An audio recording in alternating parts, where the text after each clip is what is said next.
welcome my dear friends to another Tabletop Tuesday. I am your game mistress Winter. Welcome to Winter's Court and our Tabletop Tuesdays, where we will be playing a game of Kids on Bikes by Hunters Entertainment. This is a fun, really easy to learn game that I've played many times before. Really enjoy it, and I hope that my new players will enjoy it as well. So let's go ahead and meet our players, and we will roll right into things, starting with Abby.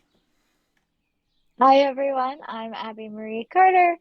You can find me on Instagram at Abby_Marie_Carter. Um, I have played Kids on Bikes, I think once before with Winter, but it was like 3 years ago, 2 years ago or something. It was a while ago. So I liked it then. I expect to like it now. I'm very excited. Yeah.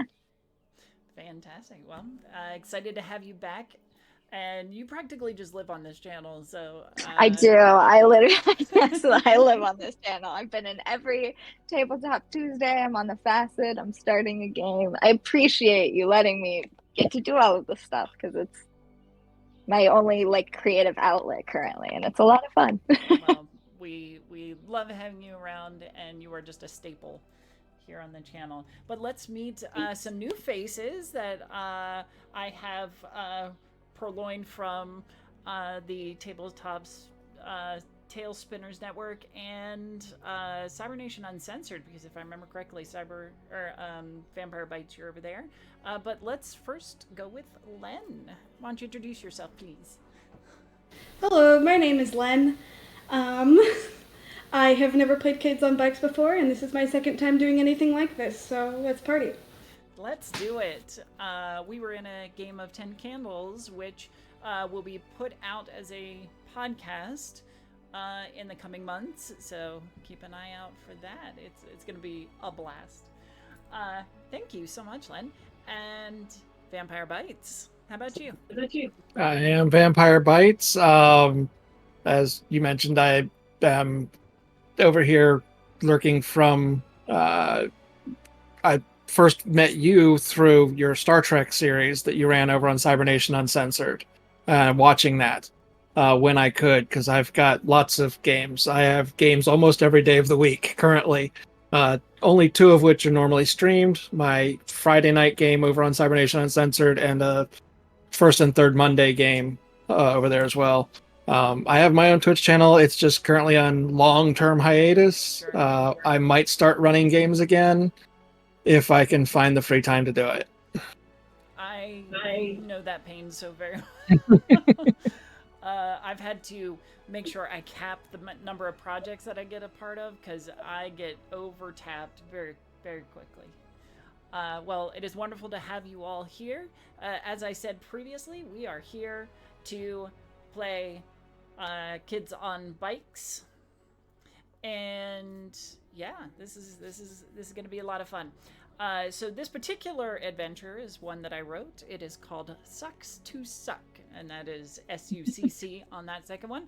And maybe you'll learn why in the near future. Uh, so, where to start? So, I know that each of you have created your characters, and we're actually going to do a little bit of world building as we get into this. Match up your characters as far as relationships, and maybe even create some of the side characters that you're going to meet there. So, to that end, let's go ahead and start with our experienced player, Abby. What is your character and what is your trope, most importantly? Oh, my character's name is Tatiana, or Tati for short, and my trope is the plastic beauty. Ooh, wunderbar. And what's about this? Tell us a little bit about this trope. So do you want just like the trope overall, or the trope Yeah, in regards to the trope overall. Yeah. So the plastic beauty trope is about essentially this person who is seen as beautiful, who sacrifices themselves or certain parts of themselves to be beautiful, and everyone sees them as beautiful, but also terrible. They're not necessarily a nice person for whatever reason. Yeah, so that's that trope. I'm very excited to explore it. Wonderful. I'm excited to learn more about Tatiana. So, in the setup for kids on bikes, we have, your character sheets. You've got your stats and everything. But now we need to make those connections not only to the other players' characters, but also to some side characters. So we're going to start with some questions, and I would like you to roll me a d20 for pick one of your fellow players' characters, roll a d20, and let me know if you feel positive or negative toward them. Now, in this particular scenario, we're assuming that all three of you know each other. The concept that I have for this particular adventure is that you are all living in this apartment building. So you've run into each other once or twice, maybe even more times. And we're going to establish that right now. So give me that roll 20. Okay. 8. Let me find my questions here. I'm assuming it's just a flat roll. Yes, just a flat roll. Once I find my questions. Yep, here we go. Oh, I did not want that to continue. There we go. Let's do that. Perfect. All right, so is that a positive or a negative relationship to which one? We'll go with Trevor. Mm-hmm.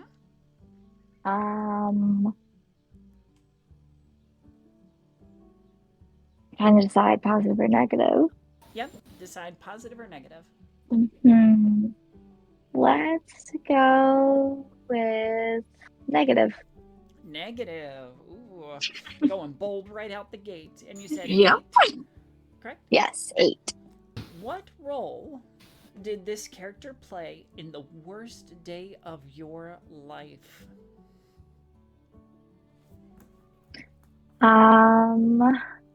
Ooh. Why don't we, real quick, so that we can establish a little more. I probably should have done this right at the beginning. Trevor, why don't you tell us a little bit about Trevor? Yep. So Trevor is under the brilliant mathlete trope, but you can choose anything to be brilliant at, and so I've chosen rocks. So he is, he knows a lot about rocks, and he has a big rock collection. And the brilliant mathlete in general is supposed to be somebody who is smart but socially isolated. Okay. So that's, yeah. And Trevor's 12. Wonderful. Anyways. Fantastic. So we got an aspiring geologist, a collector of rocks, and brilliant mathlete. What is Lonnie like? Who is Lonnie? So Lonnie is... I had to be difficult. I couldn't pick one trope to live by. So I kind of merged a couple few. Most closely similar to Brilliant Mathlete and Loner Weirdo. I honestly based Lonnie a lot on what I was like at age 14. I was interested in programming. That was my biggest hobby back then. Very insecure about things. Always also part wannabe of, I want to be like Tati, but at what cost? It's like, well, I don't really have any friends, so I can't be shitty to them. Sure. So how can I be one of the cool kids? That's kind of Lonnie's background. That's perfect. I mean, some of the best characters come out of the personal truths that we put into them. So I think that'll totally work. Awesome. So now that you have a little bit more concept, Tatiana, Go for it. What role did Trevor play in the worst day of your life? Okay. Well, so Tati's 16. We're making her, I think, the oldest of the group. And in my head, she's kind of like the go-to babysitter of the apartment building. Um, so I feel like with Trevor being 12, she has babysat him quite a few times. Um, she also does pageants a lot because that's what her mom did and what her mom expects her to do. She doesn't like doing pageants, but she does them to try and please her mother. So I think that Trevor, maybe some like a pageant day or something, interfered with a babysitting gig. And so Tati's mom was just like, just bring the kid with you.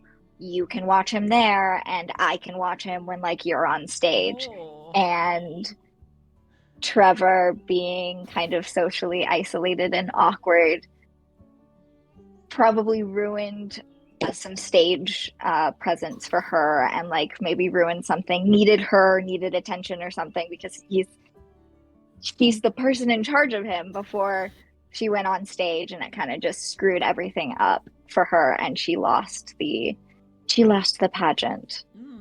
And Tati holds it against Trevor. Well, I'm actually going to flip it back over to Trevor. What did you do to mess up the pageant and get Tatiana, let's say, disqualified?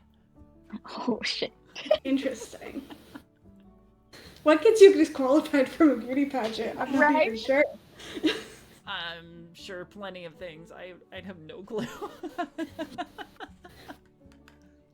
I mean, because the first thought off the top of my head was that he like started kind of freaking out because it was like a space he's never been in and a lot of people and a lot of noise, and so he was just kind of like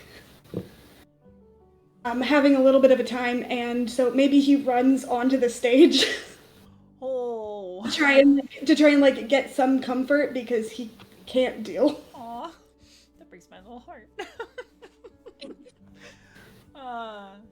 Yes, so Tatiana, you were summarily disqualified when Trevor rushed the stage in need of comfort and such, and has put a black mark on you in terms of other future pageants and such. So that's fantastic. Absolutely love this. All right, I'm gonna actually go over to Trevor then. Pick one of your fellow characters and give me a positive or negative and roll a d20, please. Okay. Let's do Lonnie and positive. Lonnie, positive? Okay. I got a 13. 13. What about Lonnie makes you happy? He'll talk to me.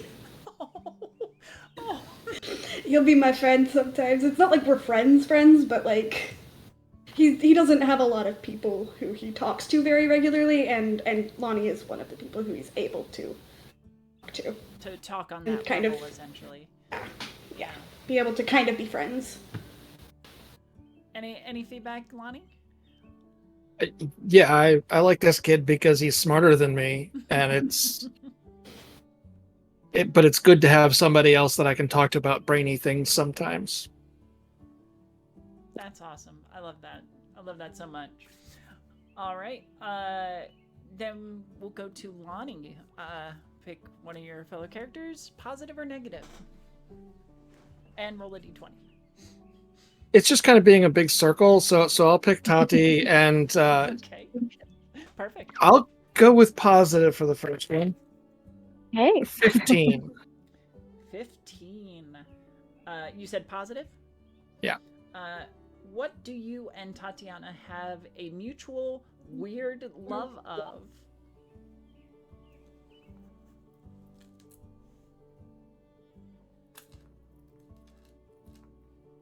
Can be really anything.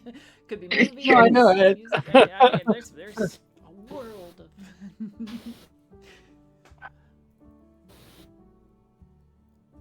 Anime.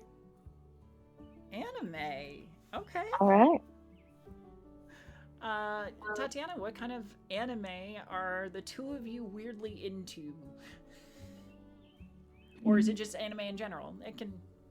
I feel like it's probably anime in general, but I think that Tati really gravitates towards not the like. Oh, I used to know the names for it because I lived in Japan and all of my friends were into anime. Not the like set in school one, the very like the like nicer, yes, slice of life ones. More the like intense superhero or like dark ones. I think those are the ones she's more into. So those are probably the ones that she talks to Lonnie about the most. Fantastic. All right, we'll do one more round, but I'm actually going to go back the other way and start back with Lonnie again. Do you have a positive or negative relationship with Trevor from your point of view?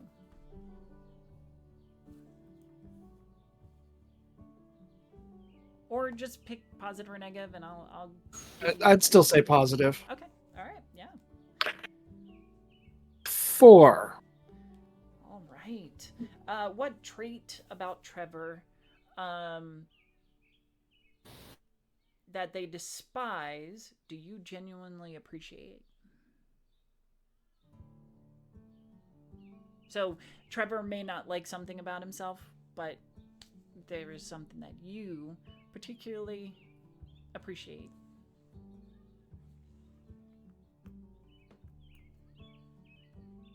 Yeah, that's just projecting now.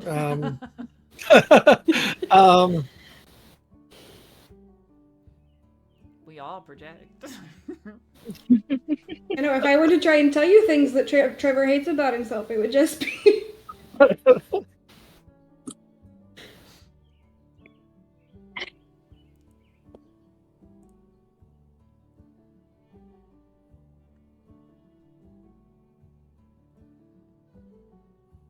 I think that Lonnie probably sees a lot of themselves in Trevor's lone wolf type status. Okay. And Lonnie does wish that they could be more popular, but at the same time, it's like, well, if I can't be popular, I wish I could just be okay with being alone.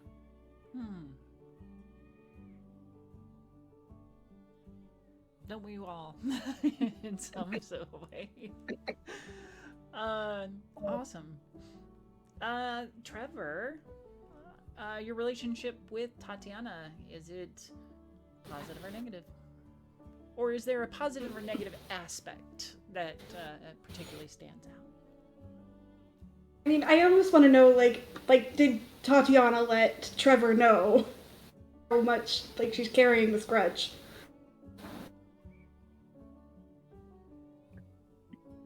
It's probably come out in the times that she's babysat him. But you do still babysit him. I would think so. Just thinking about the age difference, just because her mom definitely holds it against her all the time, so it's definitely still comes up. Okay. If you're still babysitting him, then I will say positive. Okay. Give me that D20, please. 19. You said 18? 19. 19. What is your first memory of Tatiana?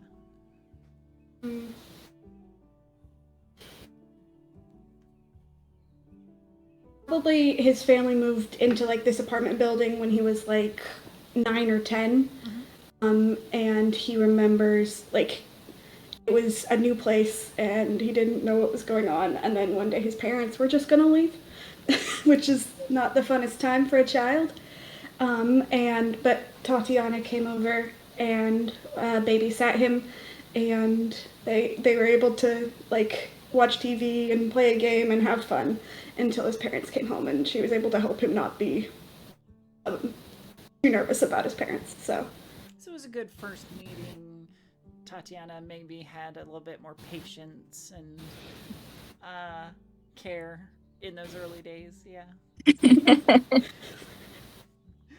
All right. And then Tatiana, your relationship with Lonnie. You know what? I want to stick with the trope and just go negative again. Right? You know, I'll be the mean character. And 16. Ooh.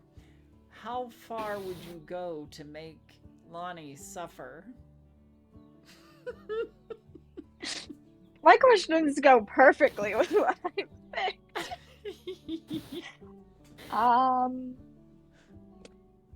Ooh. You know what? Except when we're talking about anime, which is probably something that I don't really talk to Lonnie about anymore. I'd probably do pretty much anything. I definitely, I'm not nice to Lonnie. I try and hit on insecurities every time I see them. I probably talk badly about them behind their back to at school, because I think 14, so there's a chance we're both in high school then. So at school, and just I don't do anything physically, but definitely make sure Lonnie knows.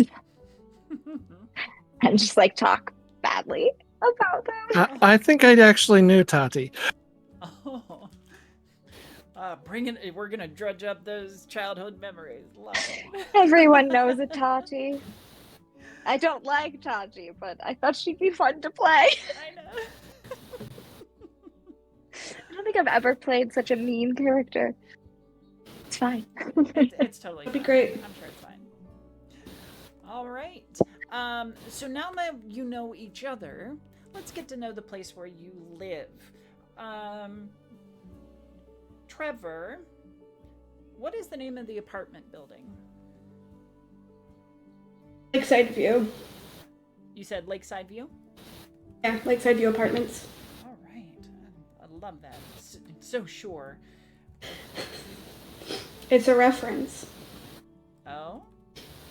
A song by the Mountain Goats. It's not. Oh, okay. It was a song by the Mountain Goats. I just saw them earlier this year. I know what you're talking about. We have to talk about the Mountain Goats later. Anyways. Absolutely. We will talk. See, this is what I love, bringing people together, and this is fantastic. What kind of area is this apartment building in Lonnie? Well, Is it's it a man-made lake, or I'm thinking of it not quite condos, but just a man-made lake, okay. but just a half wraparound kind of apartment complex. Okay, yeah. Is this a city, or is this more of a town? Probably suburban. Suburban? Okay. Perfect. Wrap around. Is there a pool? Yeah, because they don't want you swimming in the lake. Perfect. And if they didn't put in a pool, people were swimming in the lake. Oh, those maintenance fees. All right.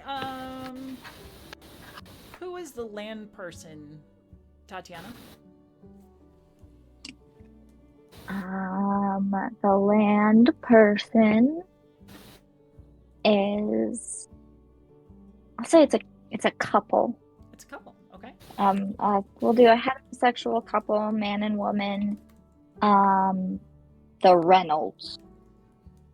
And the first names will be Virginia Reynolds and say Mark. And they're not bad. They're painfully probably average. They do get our work requests and stuff done, which is nice. Probably with unlike small delays and stuff. Yeah. But they seem to try. which is really nice. Perfect. I love that. Trevor, you, one of your neighbors creeps you out. Who is it?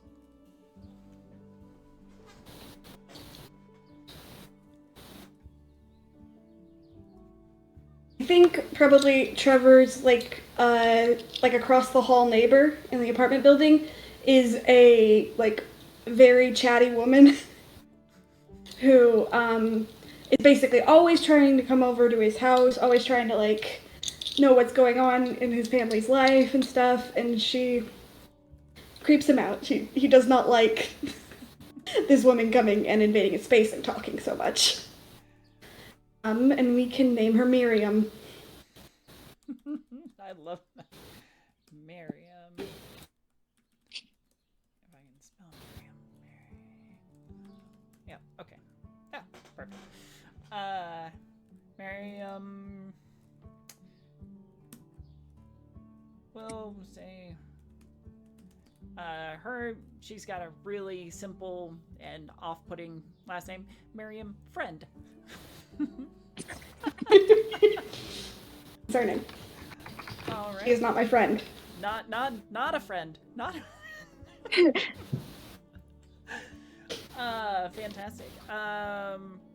Who's the kind old person in the building, Lonnie?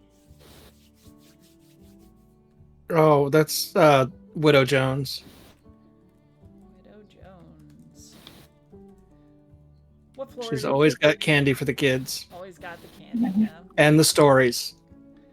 All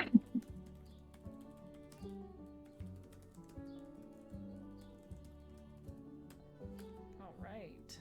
And what floor does she live on? If she lives on the first floor, it'd be too dangerous to have her anywhere else. Yeah, got those access issues. You know. What floor does Trevor live on, for reference?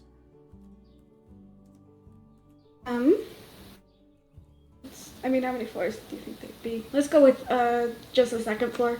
Second floor? Okay. Perfect.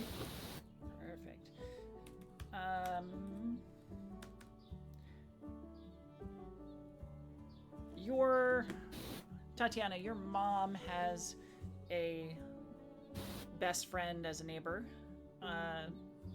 whether on this floor or otherwise. Who is it? And I use the term best friend loosely. It could definitely be a different kind of relationship, you know?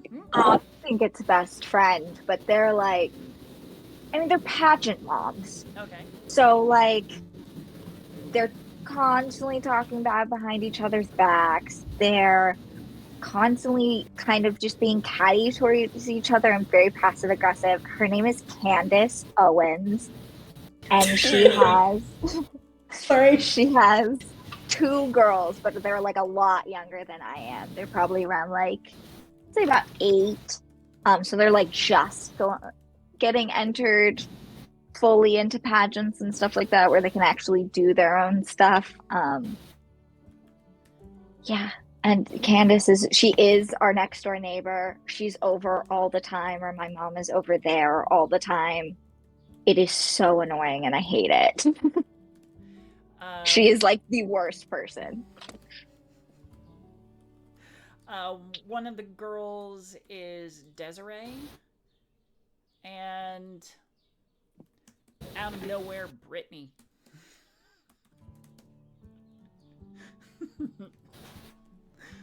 And what floor are they on? Sorry, you cut out. Can't hear you. Nope. Nope, nothing.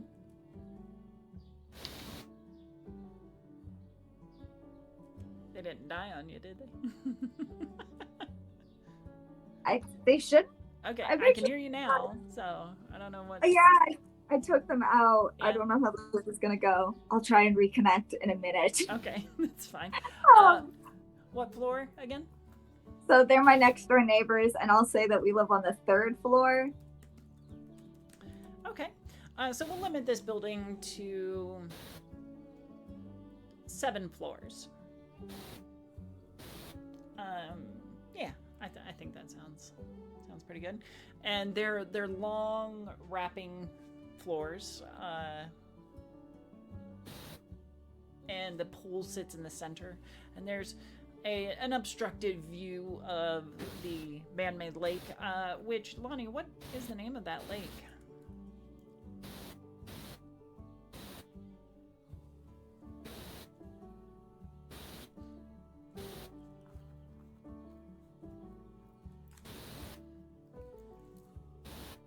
Did I lose you too? Lyndhurst. Lyndhurst. Okay. Lyndhurst Lake. Perfect. All right.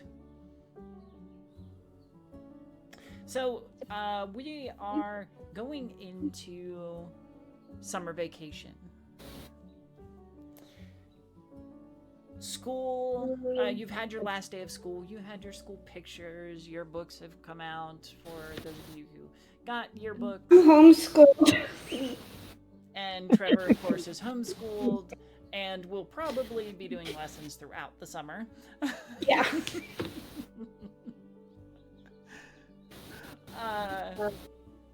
Perfect. That's awesome. So Trevor may or may not be privy to the hordes of children come rushing back to home after their last day of school. Tatiana, do you have any plans for the summer? Pageants.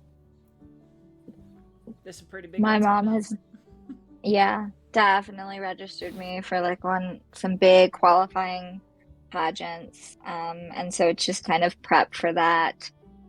But I really don't want to be doing it. So I've made plans with my friends to kind of sneak off at night and things like that, going to parties and maybe just going to see movies and stuff, normal teenager stuff that isn't freaking pageants. Sure. Yeah. Fantastic. What about Lonnie? Does Lonnie have any plans for the summer? Mostly hiding in their room, writing some code. Currently working on some websites, both for gaming and for anime. Perfect. Yeah, I love that. And then does Trevor's family have any plans, or just gonna, We're gonna go see his grandparents in the middle of July. He's pretty excited about that. It's like an hour drive. Oh, good, they're close. Yeah, that's always good. Exactly. No long car rides for kids. Yep. Yeah, they see each other fairly often, but they're gonna go do a whole trip, where they go stay with his grandparents. And so he's excited about that. And other than that, his mom said that they were gonna start looking at some algebra. So he's excited about that. Should be great. Gotta love them equations. Yeah. Tatiana and Lonnie, because I assume both of you go to public school or a nearby private school, maybe. As you come off the bus and head up to your apartment building, Widow Jones is got her arms full of groceries and is shuffling slowly toward the front door.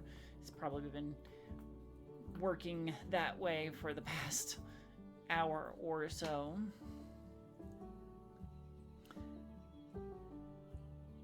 What do? Do you stop and help, or do you just kind of pull on through? Lonnie will stop to help. I will walk right past. As much as it hurts Abby. I'm like, that's so mean.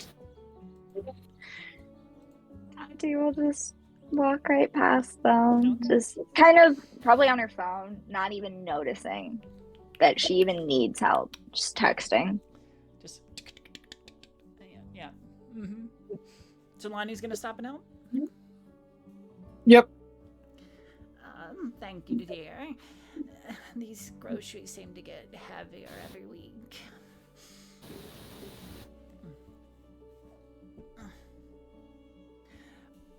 As you help to the front door, there is a package that is oddly void of any name on it, just the address of the apartment building. It doesn't even have a specific apartment number. No, not particularly. It stays there then. Okay. It's not mine, and I don't know where it goes, so I can't help.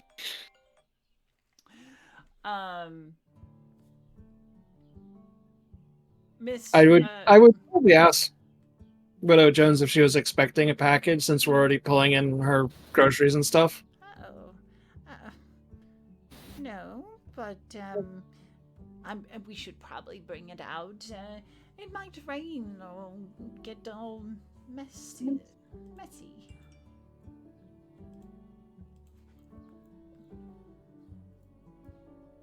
No, we got to be kind to our neighbors. You know what? In fact, I think I will take it into my apartment. Okay.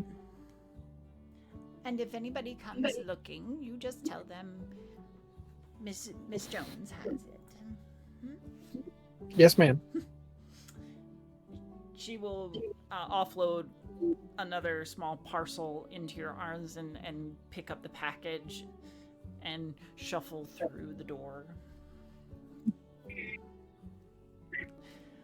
And helping her into the apartment, it smells musty, as many elderly individuals' apartments do.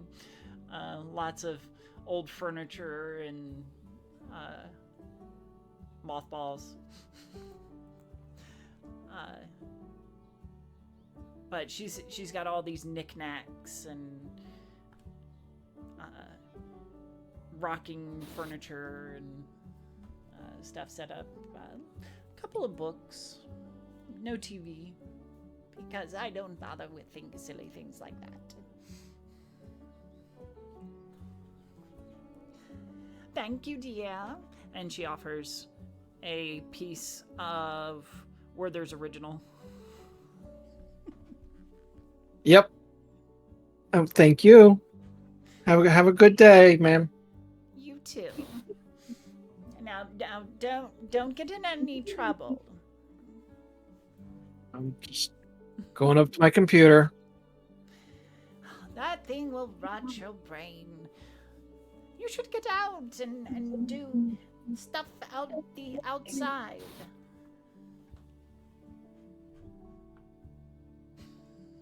You're right, I probably should. Placate. All right. What is Trevor up to? Let's see. So it's like after school finished, right? Like for everybody. Yeah. You hear all kinds of footsteps. Actually, it's a little bit hard to focus at this point on like what he was doing. So he decides that he's going to go and talk to his mom, probably. What does Trevor's mom do? She is a stay-at-home mom and his teacher, and also his best friend. Aw. She is working on dinner. What is Trevor's favorite? Favorite dinner. Quesadillas. quesadillas. I love quesadillas. It is. Well, she happens to be making quesadillas. She's chopped up some chicken and is making a nice salsa and is putting the quesadillas together. Are you all done with your work, dear?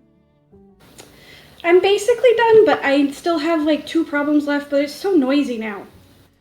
I know.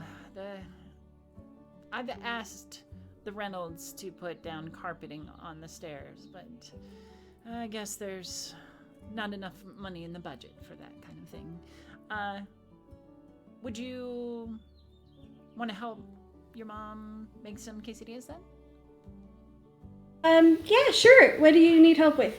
Do you want how about I heat these up, get these nice and baked, and then you can cut them in perfect angles. Yes. Let's do this.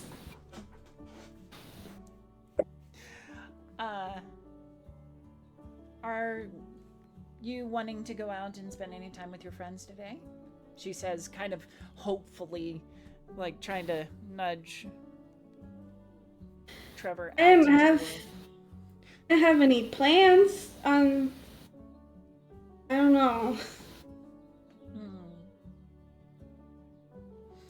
Well, I could maybe go see if Lonnie's at home. Lonnie's a good kid. Yeah, he talks to me. You two seem to get along.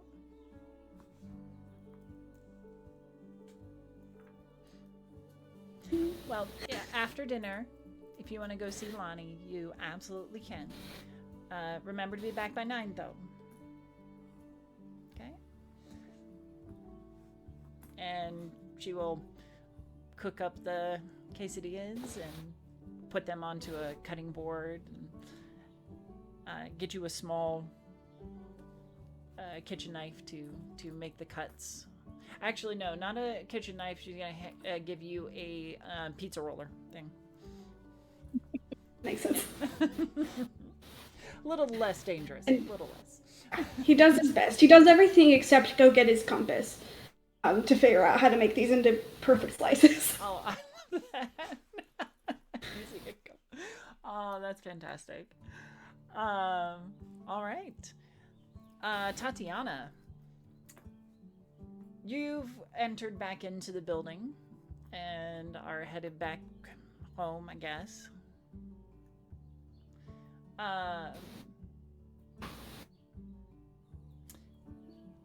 As you mount the steps up to the 3rd floor, Desiree is like leaning on the railing, this big popsicle sucker in her mouth, like, Hey, Desiree. hi.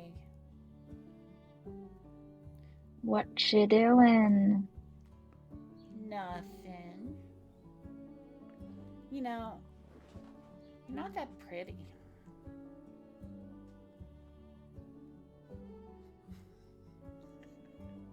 You're 8.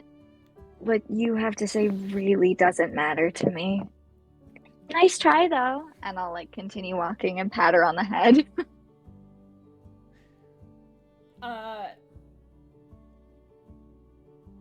She takes her sucker and, like, swings it at your back. I would like for you to roll a flight for me. Okay. Flight? Yeah. Okay. This will be pretty easy. It's 2. Yeah, I rolled an 11. I have a D12 for flight. Oh, fantastic. So for our viewers at home, with Kids on Bikes, you have 6 stats that that make up your character. Brawn, flight, fight, brains, charm, and grit. And And as you create the characters, you assign a variety of dice to, going from, I believe, a D4 up to a D20. Yes. And the bigger the die you have, the better chance you have of succeeding at the particular task. So you kind of sidestep very easily as she tries to stick the sucker to your back. And as she does it, I'll just be like, "Oh, you little brat!" And she like dives down the stairs. Not head first or anything, just like literally like. I'm just rolling my eyes, and I'll continue walking to my apartment. All right. Your mom is inside. Has like a board up in the living room that it like dominates one wall of various it's almost like the original Pinterest board. You've got like outfits, you've got song selections, you've got like possible talents that you could develop, stuff like that. Like and she is laser focused on it. Okay, Tatiana. I'm thinking this outfit for your first pageant in 2 weeks. And then we're going to switch over to the red one following the following week. And she's just going on and on. I'll just let her talk. Just kind of standing there, not really paying attention, definitely like going on my phone, seeing if I have any plans for the day that can get me that night, like that can get me out of it, even like a babysitting job, like going to babysit Trevor so his parents can like go on a date, or his mom can run and go get groceries or something, anything to get me out of this. I will just let her talk and like not respond, because she doesn't want to respond. She does not want any backed up. Nope. She doesn't want any type of response. She doesn't even want me feedback. to agree. Exactly. So you'll head to your room until the evening? Yep. Okay. All right. So we're actually gonna fast forward a little bit to sunset. The sun's gone down, and over the lake, over Lake Lyndhurst, and the lights of the apartment building come on.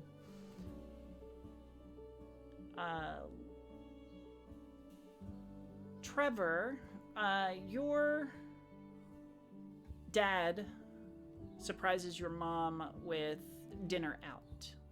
So they say, we're gonna go see if Tatiana is available to babysit. Of course, if you want to have Lonnie over, you absolutely may. Do you think that you could invite them over? I don't know. Oh, sweetie. You've got to practice that a little bit, don't you think? There's so many things, like I have to walk down the hall and then knock on the door and then talk to people.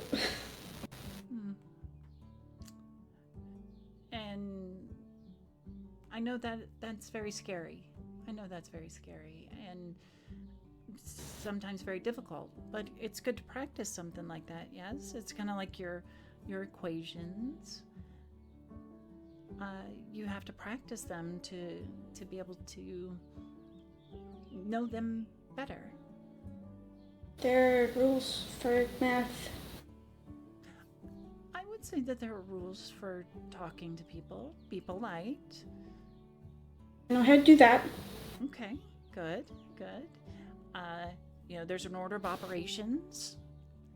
knocking, waiting, saying hello when somebody opens the door, asking the question. How about that? I'll go see if Tatiana is free, and then if you want to go see if Lonnie wants to come over, would that be okay? Yes. Let's do it. That's my boy. All right. So sure enough, the door, there will be a knock at the door, Tatiana. And you can barely hear it over your mom's incessant droning about these pageants. Do you answer it, or do you let your mom? I'll look over at her and see if she's even noticed it, and if she hasn't, I'll go answer the door. She doesn't initially, but given enough time, she probably would. I'll probably move for the door first, but if in true to her fashion, she would probably notice and go be like, no, I have it. And I'll just be like, fine, okay. And go sit down on the couch. Okay. Just let her handle it. But if when the door opens and I see it's Trevor's mom, I'll just be like, if you're, baby. Hi, Tatiana. My husband wants to take me out to dinner. Would you be okay to watch Trevor for a few hours? 100%.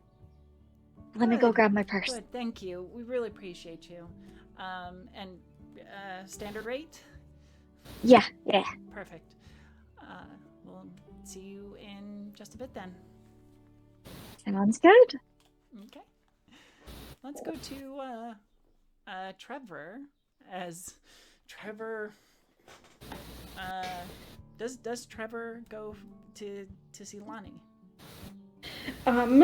So what he does is he goes with his mom until they have to diverge paths to go see the people they're gonna see. So he's left kind of standing outside of the door. And he's gonna use one of his methods where he just counts down from 10, and then on 1 he knocks. Does Lonnie answer the door, or one of their parents? It's probably going to be Lonnie. Lonnie's a little bit of a latchkey kid. Okay. Sure. So, yeah. The door. Hang up the hang up the headphones, head down into the front area, and open the door. Oh, hey. Hi. Do you want to come to my house? My parents left. Okay. They're still here, but they're going to leave. And Tati's gonna come and she's gonna babysit me. And my mom wants me to hang out with friends, and you're my friend. Please come to my house. Oh, okay. Yeah. Yeah. Okay, let's go. Did we establish what floor Lonnie was on? No. What floor was Tatiana on? Third.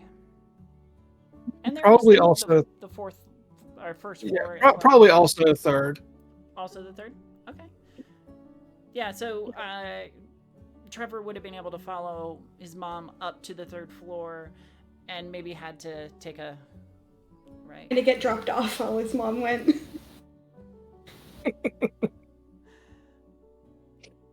Okay. All right. So you've gathered Lonnie, and you start to head back.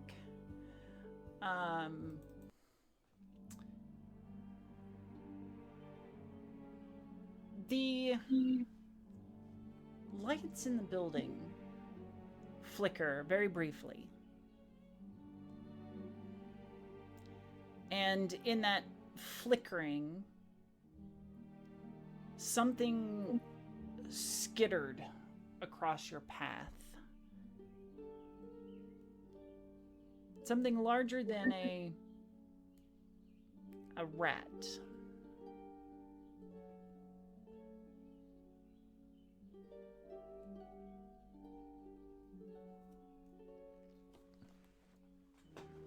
It's probably just one of the cats from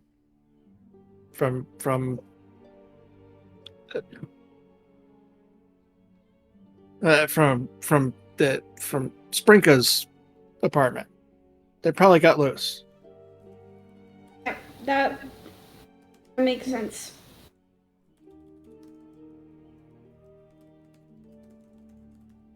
In any case, let's go down to my house, because then no cats.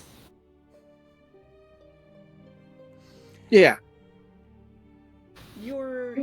Trevor, your mom has already retreated back down to the second floor.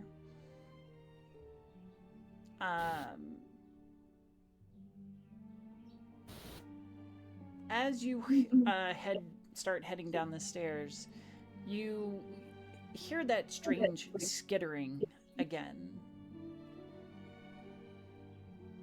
This time coming from the apartment across the way. From my apartment? From Miriam's. Yeah, from Miriam's apartment. And you can even see from the stairway that the door is slightly ajar. Of course, that's not terribly unusual, as Miss Friend likes to keep an ear out for the comings and goings.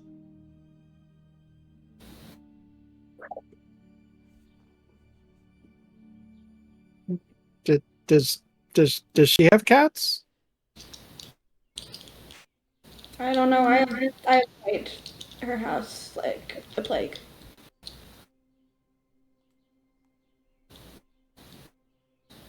Sometimes she comes over and she smells bad. Does that mean she has cats? Cats smell bad. Probably.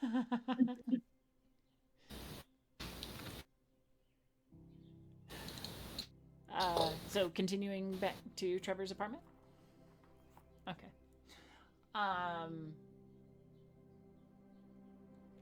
You'll head into the apartment. Your mom and dad are getting ready to leave. Tatiana, did you follow down, or were you coming later? I probably would have been like, how long do you need? And then when they give me the time, I'll be like, okay, I'll be down 10, 15 minutes before they need to leave or something like that. Okay. So that they have time to get ready and stuff. Sure. I would say that you'd probably give them about an hour to get ready, and then... All right, so I'd be down in 45-ish minutes then. Okay. So Trevor and Lonnie, what do you do in the meantime? Well, first of all, Trevor wants to talk to his mom. He doesn't necessarily want Lonnie to hear, but he wants to talk to his mom and say, "Just be proud of me time. I did it." You did do it. She pulls you aside to give you the privacy that you might need. It's like, I am so proud of you, Trevor. Being such a grown person, I am so proud of you. You're doing so amazing. You make me smile every day. Thank you, Mom. Love you. Love you. Have a good dinner. Does Trevor like any kinds of physical affection? Yeah, he would probably want a hug there. Okay, all right. So they can have a big ol' hug. Give a nice big hug, and she'll kind of blow a kiss goodbye. And as Tatiana, you come through the door, and they say goodnight and see you later, Tatiana. and they head out.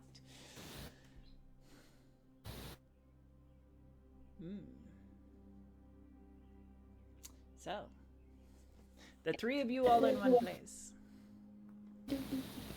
Video games. Cool. Have some. I've been working on a video game. Not very That's good at super it, though.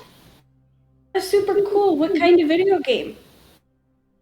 Oh, it's just like a platformer. Just something. I'm still working on the graphics, though. That's really cool. I like Mario. That's a platformer. Wanna play Mario? Can two people play Mario? Yeah, maybe I'll get some ideas for my game. Yeah, you can play and I'll watch. It'll be great. Okay. All right, the two of you sit down to play a game. Tatiana, what are you doing while they're playing? I'll like sit kind of in the same vicinity just because like I don't want either of them, but particularly Trevor, to like Trevor's under my care, so I don't want him to I don't want anything to happen that I wouldn't know about. Of course. But I don't care about video games. I think this whole thing is stupid. So I'd probably sit. Hey, do like, you in the want to same play Mario? No, I don't want to play Mario. Yeah, you two can have fun though. Okay. Thanks. And I'll just kind of like sit on my phone, texting my friends or watching, like scrolling through Instagram or whatever, just kind of rolling my eyes repeatedly at like most of the things that they do when playing video games. So this goes on for about an hour or two as it gets late. When the peace of your activities is disrupted by a heavy thud and crash from directly below, Trevor, you would know that Widow Jones lives directly below you. And that's the only way that you would feel any kind of movement is from directly down the stairs. That was a loud noise. Little Jones lives down there, Mrs. Jones. Do you think she's okay?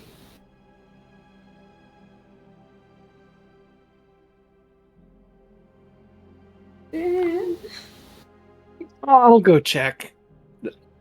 Okay. I'll be back in a minute.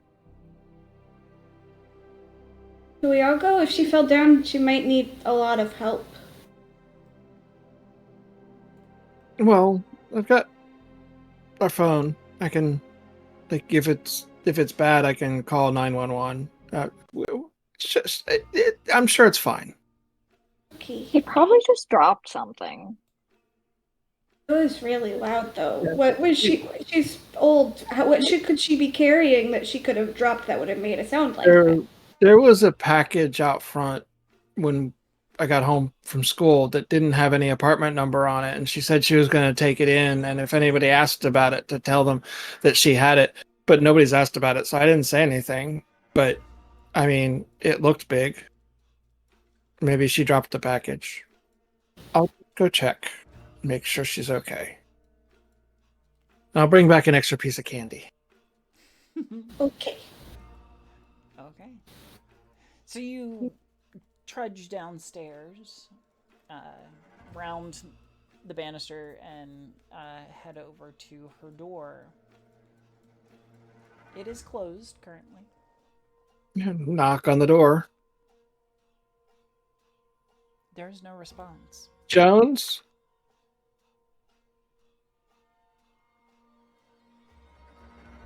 Actually call out through the door. Mm-hmm. Yep. There's no response.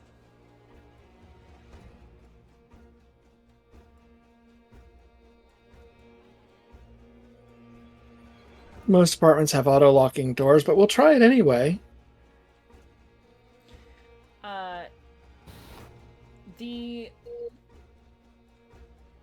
you give it a try, and it looks to be unlatched. As modern as they'd like these apartments to be, it's mostly a key system, and All right, so just crack it open and just kind of poke my head in. Miss Jones, are you okay?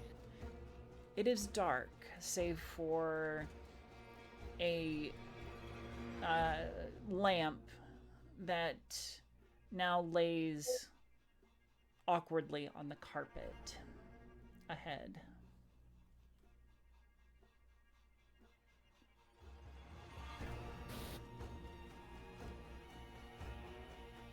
Okay, open the door the rest of the way and go in and call out the whole time. Easing yourself into the apartment,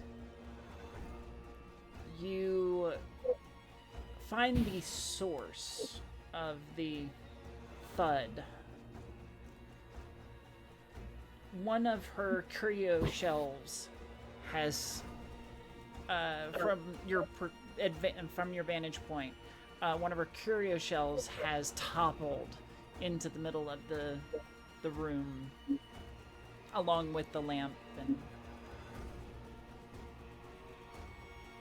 is it lying flat on the floor, or does it look like there's a bump under it? Looks like there's a bump under it.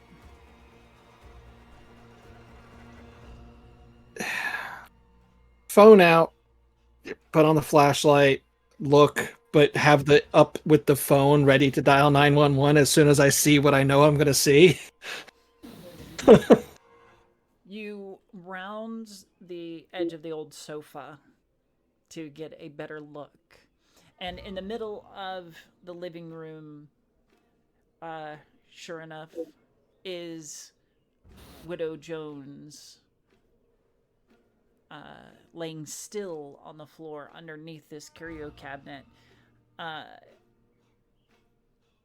that's not the most concerning thing among all the concerning things.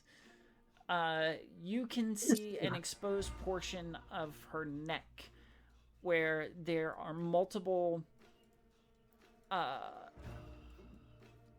bloody marks in this weird star-shaped pattern. Oh yeah, dialing that 911 right off.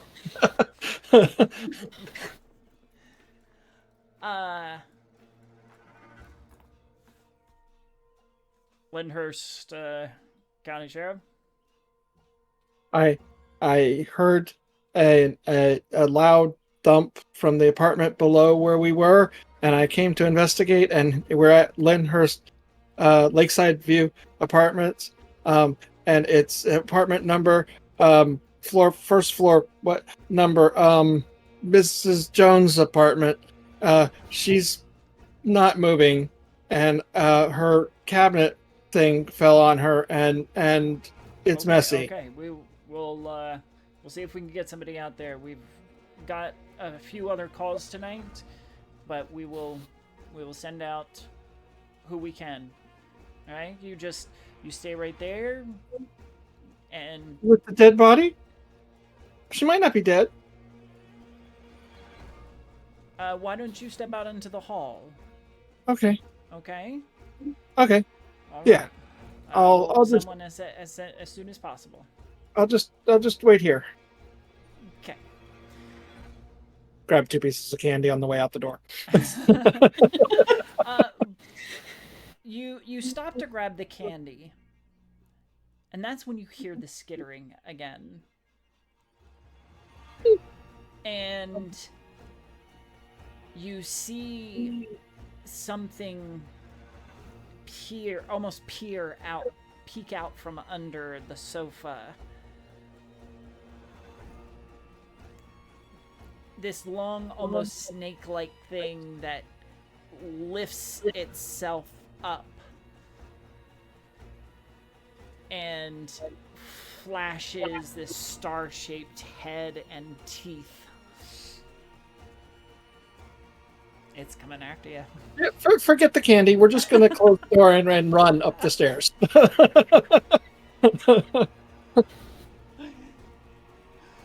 All right. So you run back upstairs after slamming the door behind you and bolt into Trevor's apartment full speed. Oh, yeah. Whoa, dude, where's the fire? No fire. Just a dead body. But A what? And a snake with a star head. I think it was trying to eat her. But then Did the you bookshelf take fell on her. something? No, I didn't even take the candy. I feel like you're on something right now. Did you like? Are you just making this up? Is it a I think it's prank? called adrenaline after what I saw. So you're saying that Mrs. Jones is dead and there was a snake? Something. It wasn't.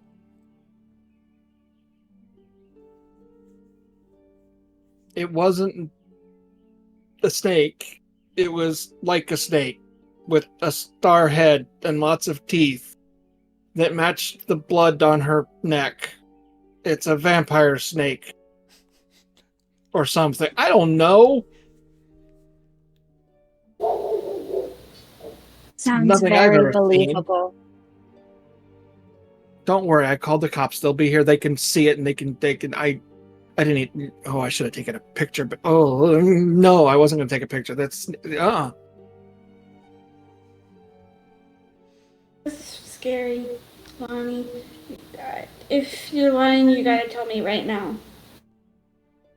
Of course he's lying, Trevor. He's just they're just making something up.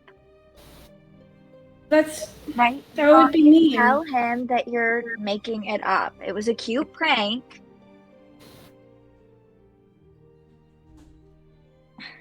This isn't funny. You're gonna scare him. Yeah, but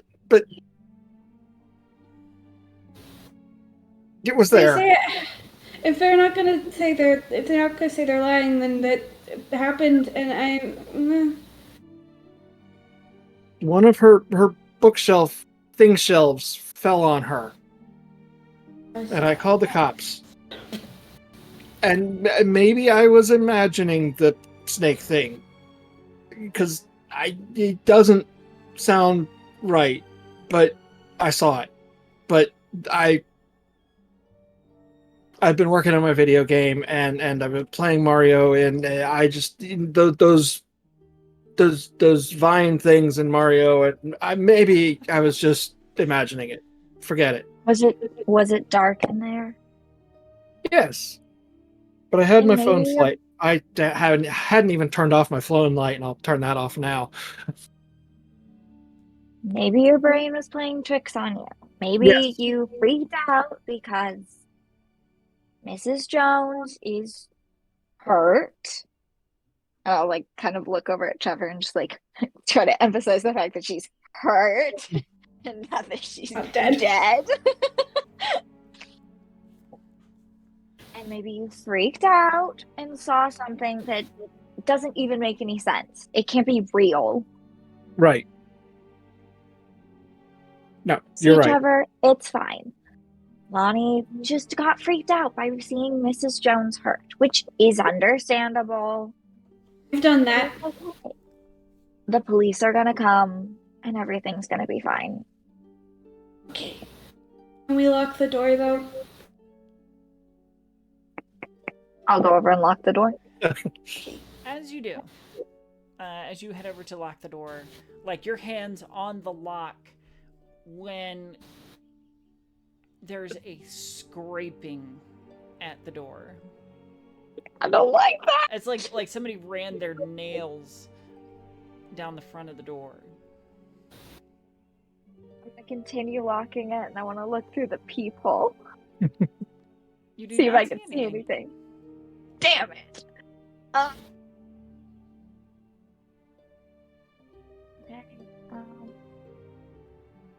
I'm gonna continue to stand by the door. Do I hear anything else, or is it just the one scraping sound? Is it trying to get in, or is it just scraping? If you wait for a moment, you'll hear it again.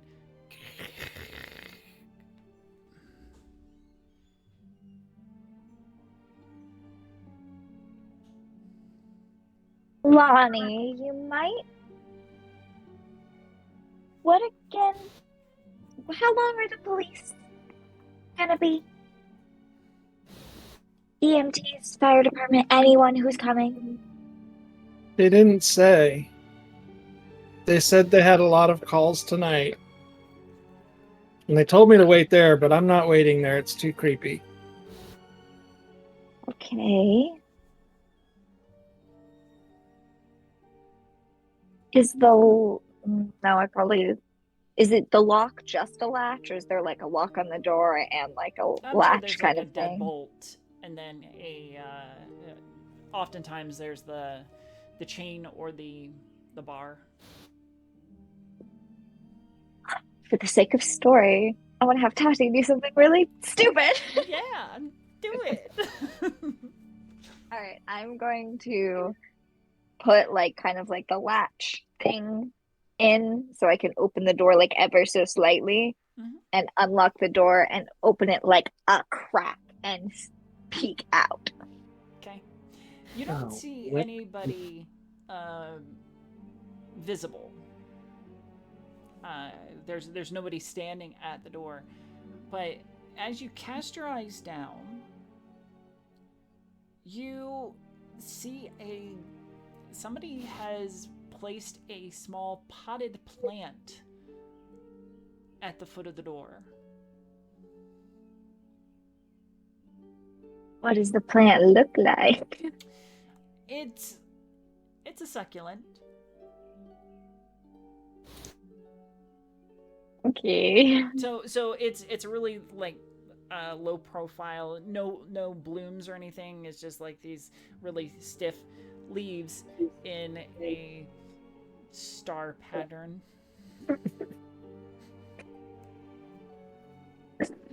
Damn it! But Tati doesn't know. No. Okay. I'm gonna undeadbolt or unlatch the door and kind of open it all the way to get a better look at the plant. Okay. It's sitting in a kind of almost like a woven little pot.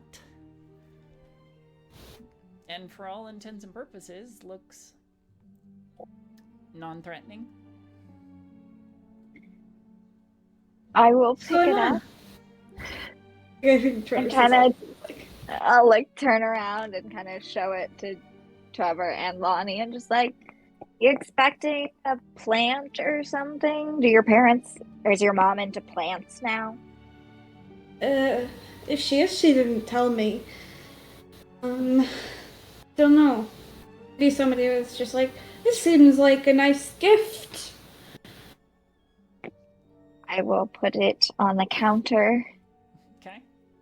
Close the door and lock it.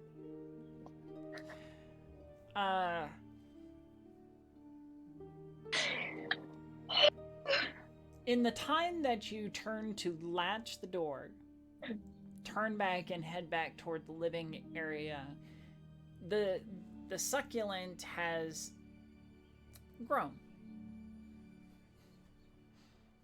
Like lifted probably about 2 or 3 inches from where it was. Audrey 2, is that you? Oh.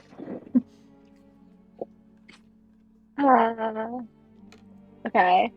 I'll look over at Lonnie and Trevor and it's like, do either of you know anything about plants? Are they supposed to like get bigger suddenly?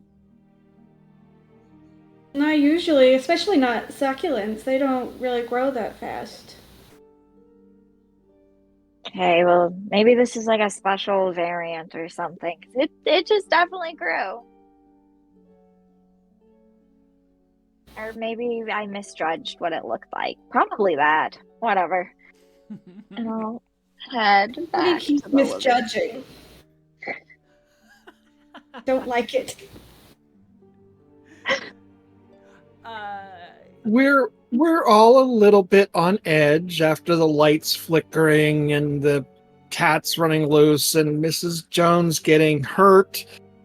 God, I hope she's just hurt. And then a mysterious plant showing up. It's all plausible. It's just our imaginations. That's right. Everything is fine. Simply your imagination. We are about an hour and a half into our game. Do you want to take a break or do you want to keep going? I'm okay either way. Anybody need to take a Yes, break? because I'm fine. All right. Then we will keep pressing on.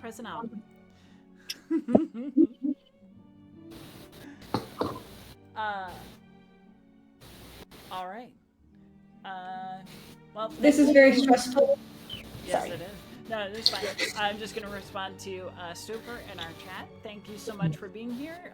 Go enjoy your game. And yes, you can check out VODs of this game and others on this channel on our YouTube at Mistress Winter's Court on YouTube. Yeah.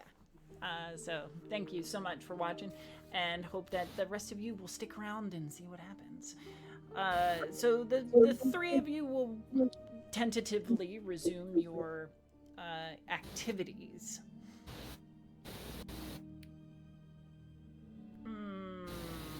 There's really not. Trevor's gonna get out his rock collection and start like organizing it. I'll probably like People about each get rock. dinner out for like the three of us at some point because I assume like Trevor's mom was like, I made quesadillas, but now we're going out for dinner, so y'all can have the quesadillas. So I'll like prep it, and I probably know how Trevor likes them, so I do my best to make it as close to that as possible. I probably won't get it like 100% right, but like I'll try a bit. I'll try. I don't want to be mean to the little kid.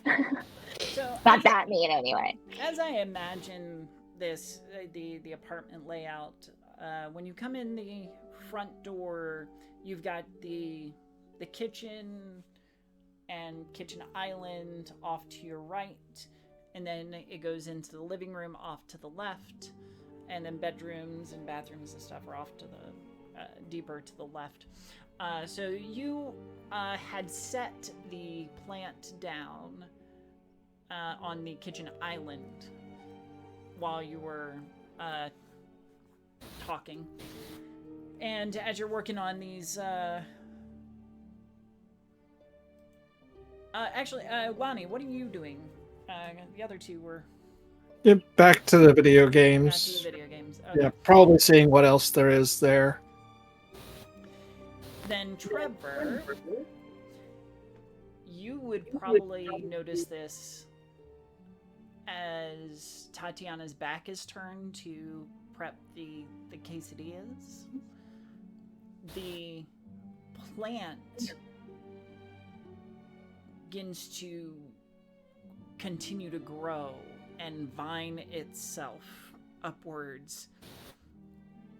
It's the top portion, the leaves, kind of angling toward Tatiana. He's going to enter freeze, but he's gonna do his best to try and like get Lonnie's attention and like get him to look at the plant doing that. And I'm gonna guess that that plant is doing a very good impression of the snake that I saw. It is.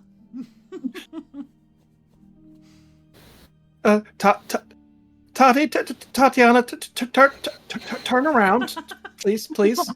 I will, and I feel like I'd probably have like a knife in my hands, like cutting some things up. Just like, what? And you come face to face with the head of this succulent snake the leaves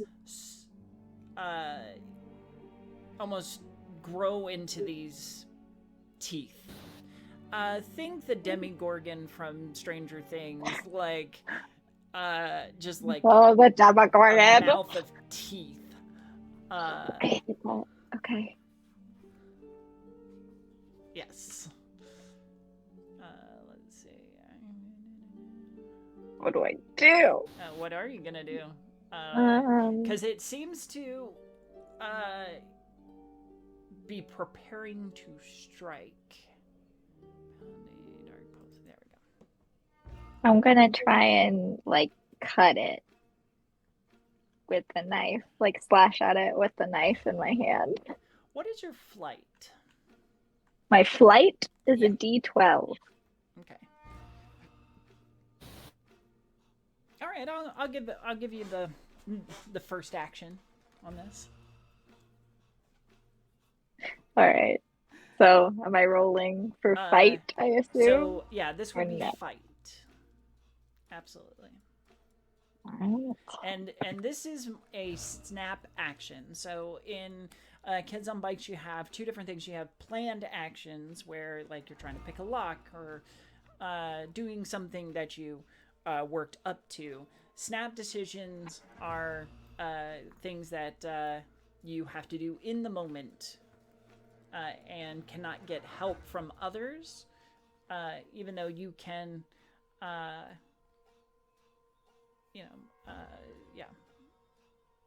use adversity tokens, which we will get to once the rolls start happening.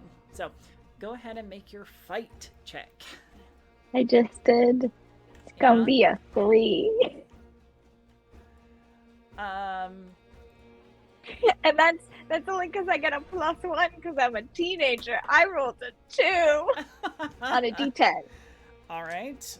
Let me give it a roll. I'm pretty sure I'm gonna fail, which means I get an adversity token. Your reflexes are pretty decent in this scenario, as your knife cuts across the stem that it is articulating on. Green blood kind of like is pouring out of it, and it rears up. There's even like a hiss to it, weird otherworldly hiss as it rears back in pain. What are you doing next? Star-headed snake.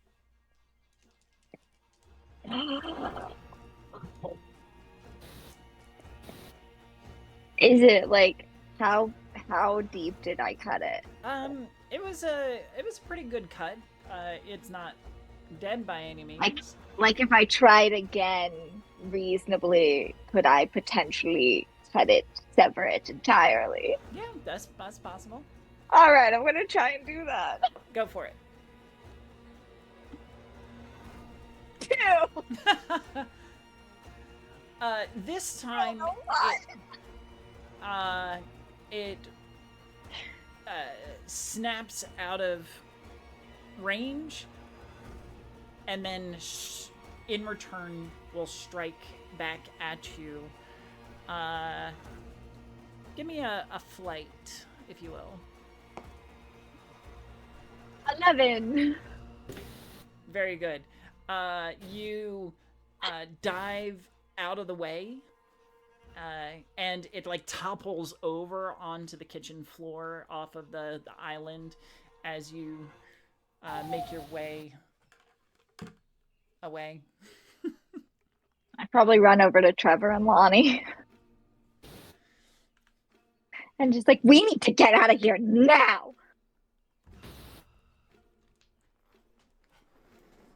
Probably still knife in hand, like grabbing Trevor's wrist to just kind of like pull him towards the door, gesturing to Lonnie of like, unless you want to deal with whatever that is, we need to go.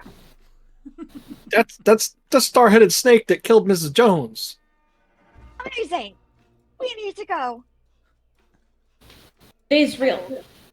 Everybody lied to me. Oh,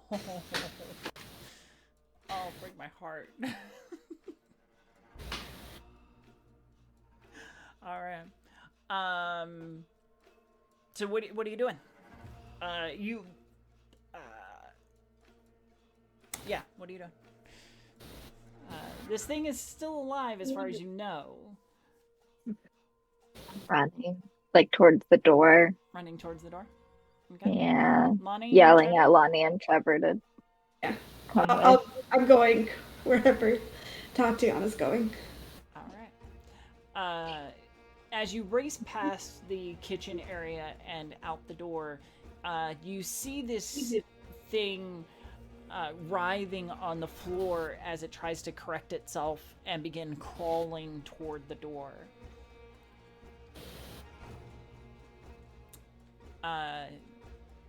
Where are you going? What are you doing? My apartment. Your apartment? I would be running towards my apartment and suggest, like, I need an adult. I don't want to be anywhere near this thing.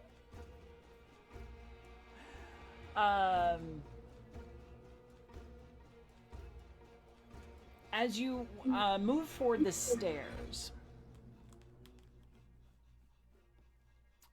you notice a snaking vine up the banister, which, as you hit the bottom step, another head kind of lifts off and turns in your direction. Wow. These things are everywhere.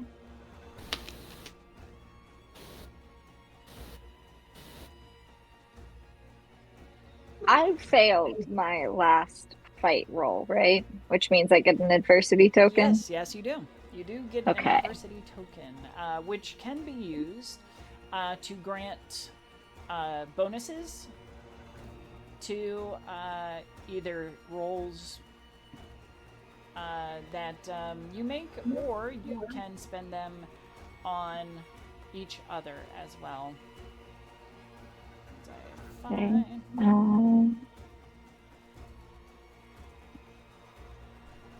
I will freeze upon seeing it. And I think I'm again gonna try and cut it. And I think I'd like to spend my adversity token. Mm-hmm. If this is indeed a snap decision, which I'm assuming it is. Yes. Or, yeah. To spend one adversity token to take half of my die value instead of rolling. Ooh, okay. Which I don't know if the +1 counts to this, because I get a +1. So would it be 6 or would it just be 5? Because I have a D10. That is a good question. Now this is snap decision, so failing roll.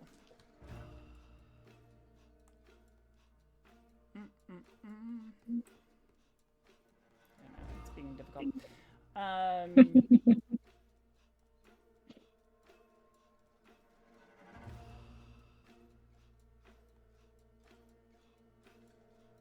Alright, so you're spending an adversity token to be able to do, essentially, a planned action. So, yeah, because I have the trait Cool Under Pressure, which means I can spend one adversity token to take half of my die's value instead of rolling on a snap decision. I will say it includes a +1.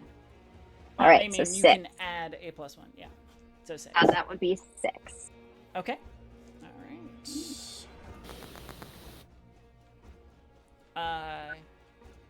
It moves out of your wild slash. And so you get that adversity token back. Cool. Yeah. And it is going to lash back out at you. If you'll give me a flight. Or unless you want to use a different skill. Like, you could use, like, fight to parry I'm not, or something to that effect? I'm not great at fight. Okay, that's fine. I'm fine. It's fine. And I'm assuming I can't reason with the plant, which is really where my skills are. No. Well, I rolled it for flight and I got a 7. Ooh, it lands its hit. Oh no. Its teeth, star-like mouth, like latches onto your shoulder as you overextend to strike it. Ow, Lonnie, I will Trevor, start what are you screaming. I try and throw a rock at it so that I can grab Tati and we can run again. Ooh, okay. Now, is this more of a distraction, or is this you trying to do some damage?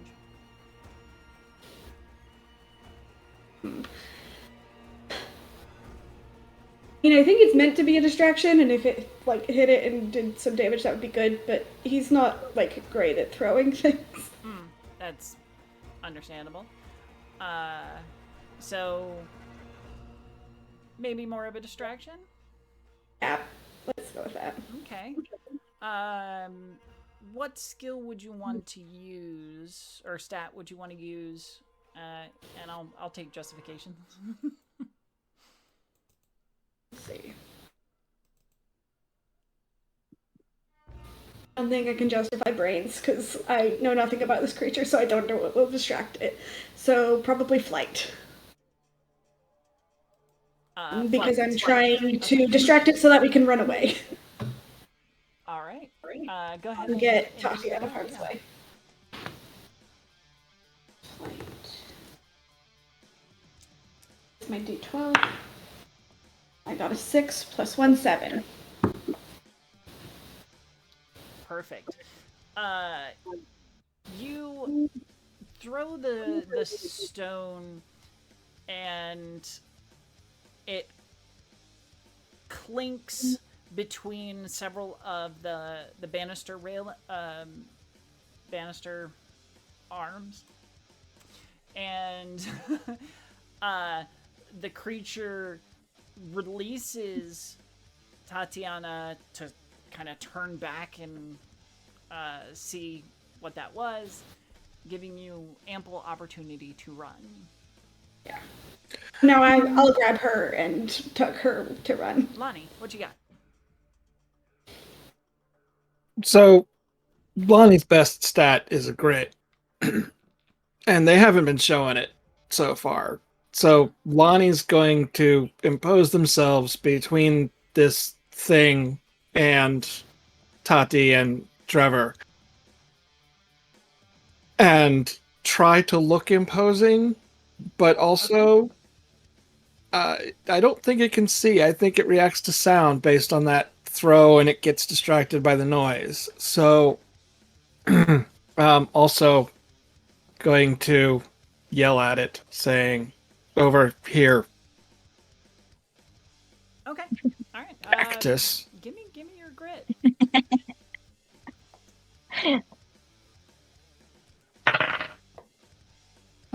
6. Ooh, got a bit of a tie. So you make yourself big and start shouting at this plant snake, and it doesn't retreat, but it just wavers or kind of slithers back and forth, blood dripping from its teeth. Yeah, I just want to be louder than them running away. Okay. It definitely has its attention on you. So, yeah. All right. Are you going to keep that up, or you... Yeah, and if necessary, do a grapple fight, even though that's going to really suck. But yes, that's the plan. Putting my money where my mouth is here. Sure. Trevor and Tatiana, where are you headed? Is there another staircase? I assume there's like staircases on either side of the building, Yeah, right? yeah. There's one Well, on both sides and in the middle. I'm gonna run for the next staircase. Okay. All right. You hit the staircase, which is plant free, and head up to the top. That's about when the lights go out. Amazing. The emergency lights do flash on, as you know. If the apartments are up to code, then they've got emergency lighting that is battery powered. Uh, and so the lights go out. All the electric hum of appliances and TVs and everything else just dies instantly. Lonnie, you are cast into darkness for a brief moment before the lights come back on. The creature lashes out to strike in that vulnerable moment. Will you give me a flight, please? Unless you're going to try and use some other skill to avoid being eaten. Yeah, no, it's a dodge. Uh-oh. No. You feel the piercing sting of its various teeth or needles as it latches on and begins to suck your blood. Gonna try and rip it off. That's gonna be a brawn. That's good. That's better than fight.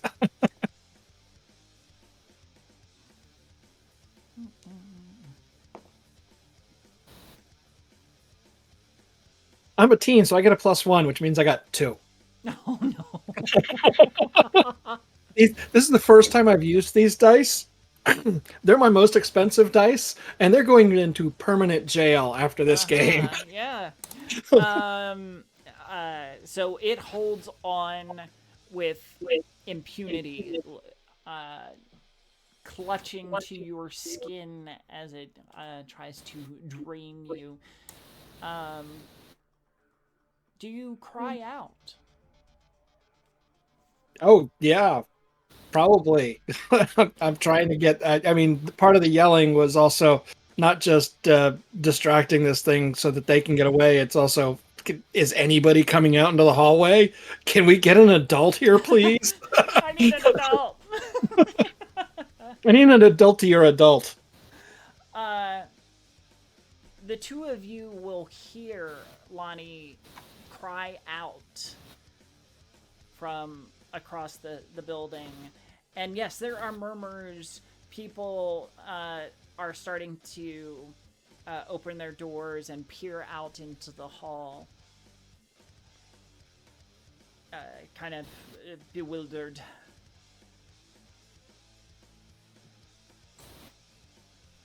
Is anyone that I recognize? Is my mom out? Or Nope. Not your mom, anyway. um Your, we'll say that, Candace is, out in the hall shouting at Virginia Reynolds, who's trying to placate her. I'm gonna start saying, like, waving my arms and just being like, our friend Lonnie needs help. He's on the second floor. He's being attacked by something. He needs help.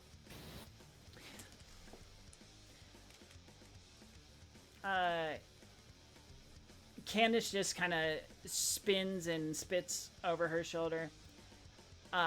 You be quiet. I'm dealing with this. Now you need to get the power going. Somebody is in danger. Somebody needs help.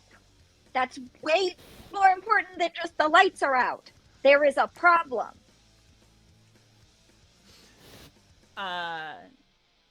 Virginia is trying to dislodge herself from Candace, but Candace is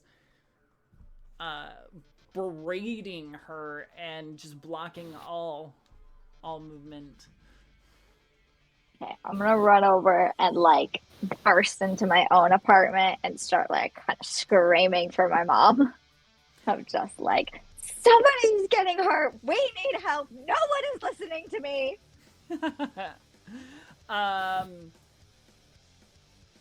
Give me a charm. This is my best stat, but I also have terrible luck with my dice. With my dice. 5. Okay. Just like real life in the 80s, yes. Nobody cares.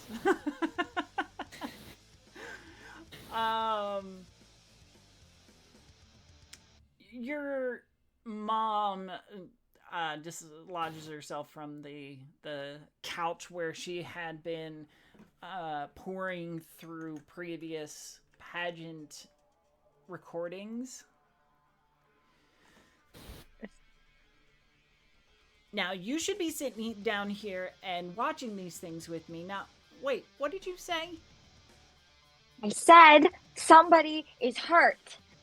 You know that kid that lives on our floor, Lonnie? Sometimes I see them.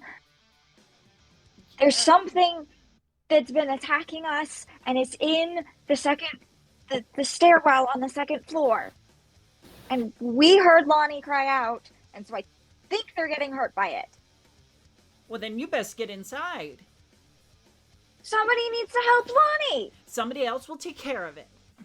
Well, we have to tell someone. And no one's listening to me. We'll call the police. What am I going to do? That's going to take forever. We are not getting involved in this. I'm already involved in this. I brought the plant into the apartment. Trevor, what are you doing? So I think Trevor didn't honestly realize that Lonnie wasn't following. And so when they hear, like, their friend cry out in pain, they are gonna go back. Okay, yeah. You hit the top of the stairs and you can see Lonnie, like, struggling with this plant snake. Let's see here.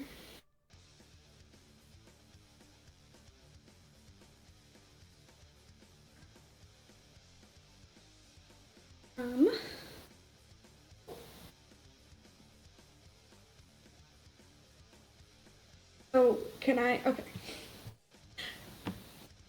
I want to try and light the plant on fire if I can. I'm gonna try. Okay. Because I assume, some piece of metal, like my house key or something, and I have pyrite, and when you strike those together, it creates a spark. Sure. He knows this because he is a rock nerd. Yeah. And so he's gonna try and like light a spark and light this plant up. Ooh, okay, all right. Give me a brains.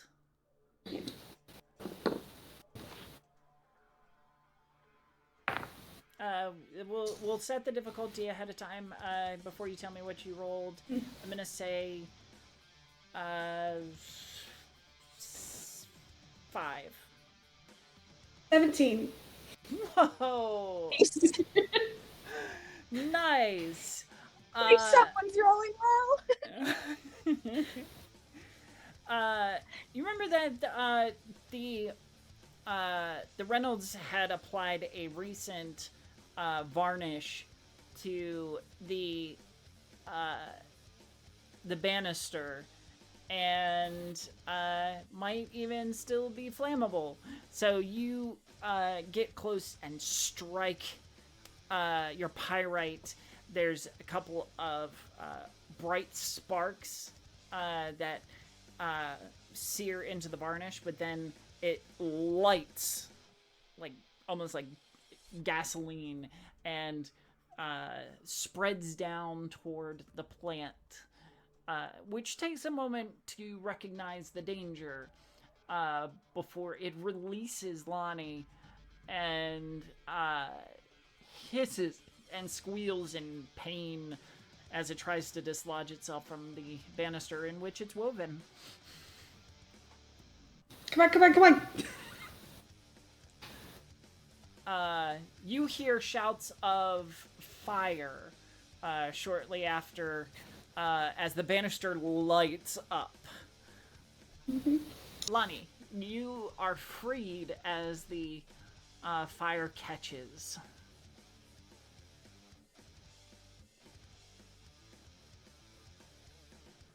You're muted, I think. Is there a fire alarm on this floor? Yeah. Like, handy? Mhm. Yeah. Pull that on the way to running to... I'm going to start dragging Trevor to head outside. All right. Did just start a fire. We didn't start the fire. That was always burned. That's not true. I started this fire. I did start this fire. That's not true. all my fault. definitely did. All right.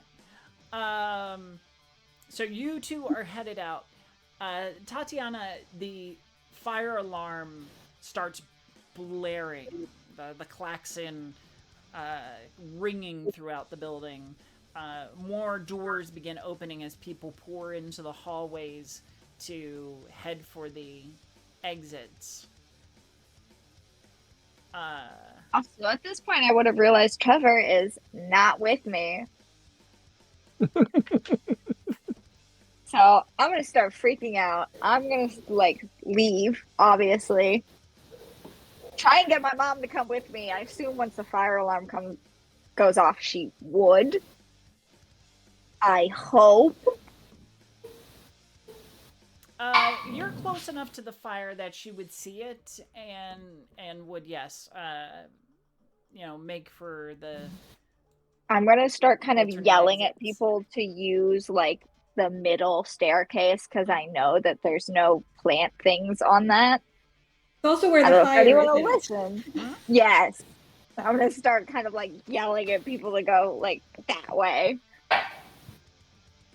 Okay. I need another charm roll. Sure, yeah. Okay. We'll set the difficulty at an 8.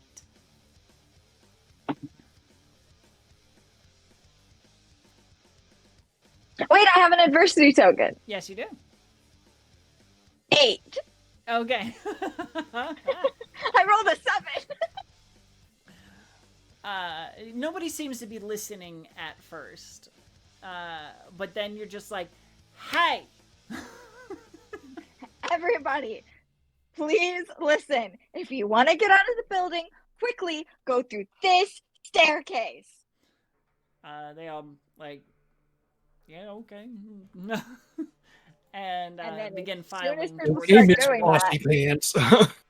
as soon as people start doing that, I'm gonna sprint and try and be the first because I'm trying to find Trevor. Money for Trevor. I'm in charge of that kid.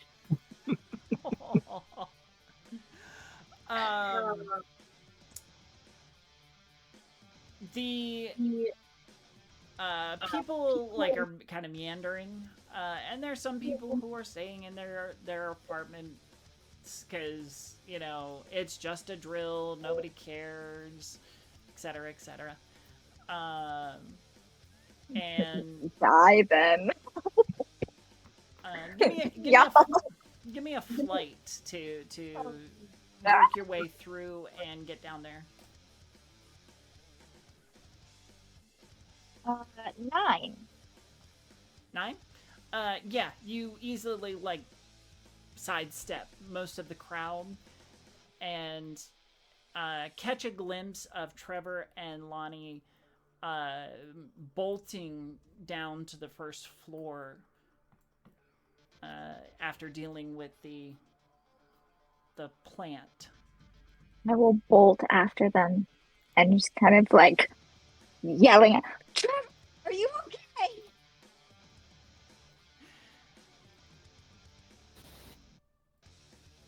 Yeah! We're running! Okay. And I'll just run towards Lonnie and Trevor and try and catch up with them, and I'll continue following with them essentially. There is a cracking sound from behind you as you hit the bottom floor, and Miss Widow Jones's door explodes outward in a rush of green tentacle-like appendages that pull this giant star-shaped head out into the hall. We're gonna die. Oh. It pulls itself free of the apartment and turns face agape at Trevor and Lonnie. So I do have a question. So I had the grit roll that tied, and then a brawn roll that failed. Yeah, so and you a would get an flight adversity that failed. token for that. Yeah. And I've got easygoing, so that's 4 adversity tokens. Oh. And easygoing is 2 when you fail. There you go. Nice. So failing isn't that bad. Fail forward. Yes. Absolutely. That's the idea. Okay. So, this giant plant pulls itself free and kind of lumbers toward the front entrance where Trevor and Lonnie are attempting to escape.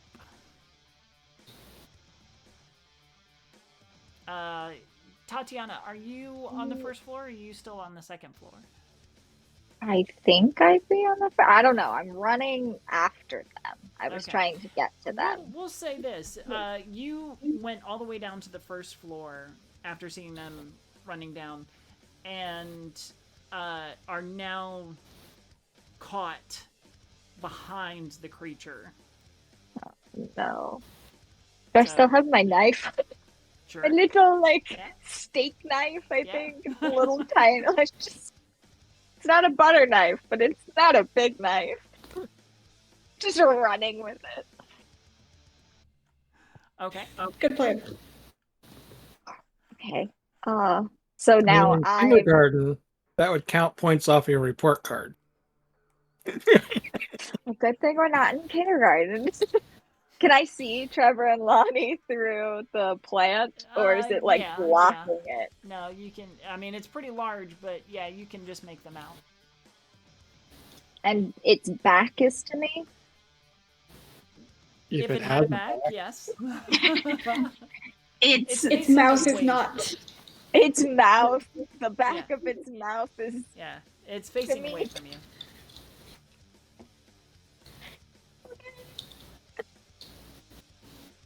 Ooh. I don't know what I should do. Is it moving towards Lonnie and? It is, yes.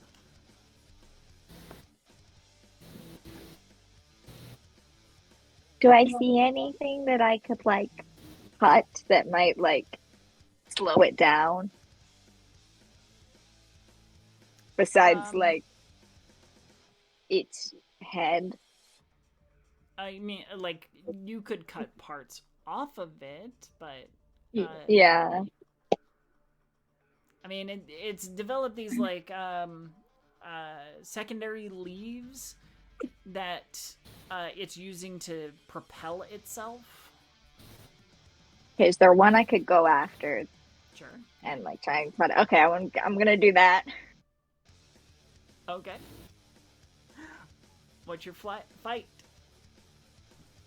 Alright, what is my fight? A 5? Let me see. On a D10?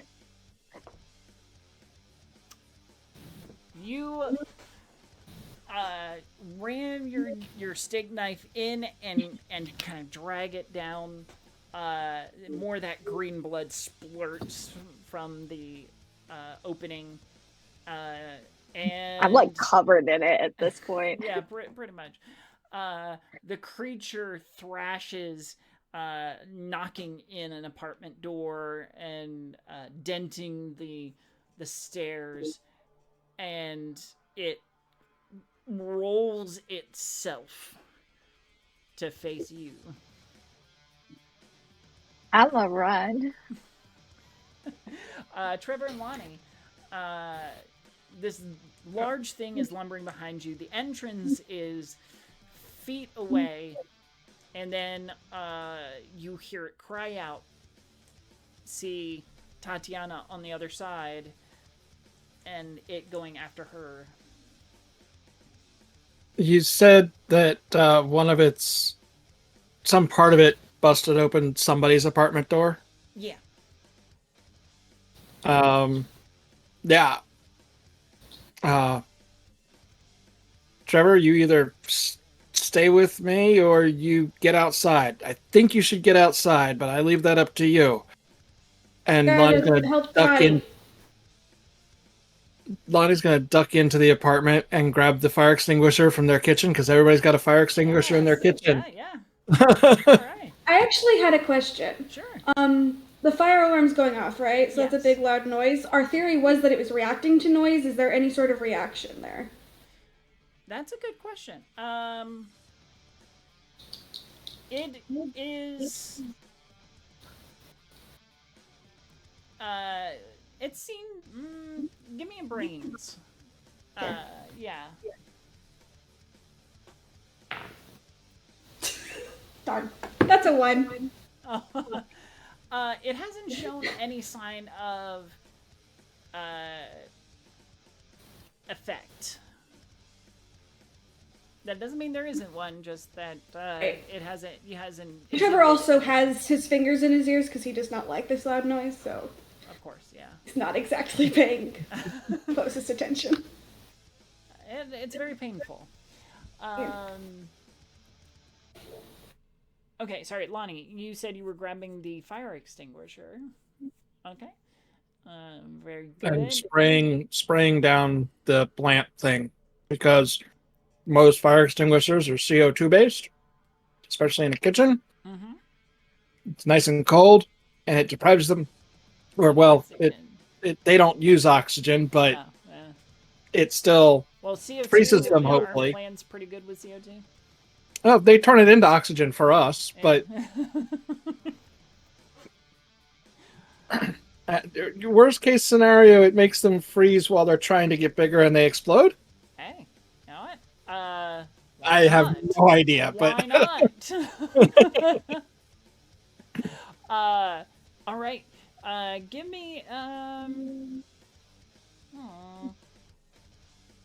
gonna say brains on this one. Okay, that's my D12. I don't think I've rolled D12 yet tonight. That's an 8. 8. Very nice. Let me do a quick roll. All right. You spray it down. Now, this is a small fire extinguisher. They're like kind of the mini ones that you put under the sink. So it empties very quickly. But the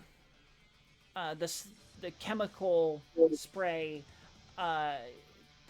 you notice, does create kind of a frost across the plant, and it shudders and stops moving momentarily.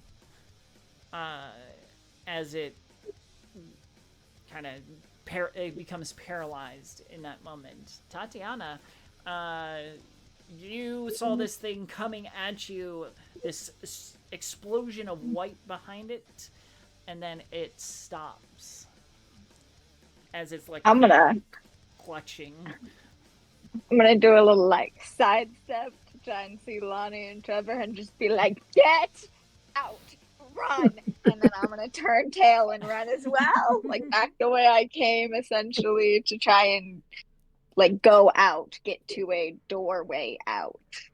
Sure. And if there's not, I guess I'll figure something else out. I'm assuming there's some fire exit in the stairwell or something. I mean, they aren't stairwells per se. There's the stairs are almost in the middle of the hall. or like to one side or the other of the hall. Yeah. So the exits are like the main one. There's an emergency exit in the center of the building, and then there's a couple of other ones out to the pool area. Where's the closest exit to me? Oh, there's and does it involve me you can, climbing over the plant? No. You can run for, say, the double doors that head out the back. All right, I will do that. Okay. Trevor, what are you doing? She indicated that she was okay, right? And told us to run? Yep. Okay, well, I'm going to run too. Okay. Give me a flight, if you will, please. Okie dokes. 8. 8. Fantastic. Taking the opportunity and the signal, you turn on your heel and bolt out the front. Lonnie, your can is empty, and the creature is stunned momentarily. Throw the can at the thing on my way, following Lonnie, following Trevor out the door. Okay, awesome. Roll me a flight as well, please.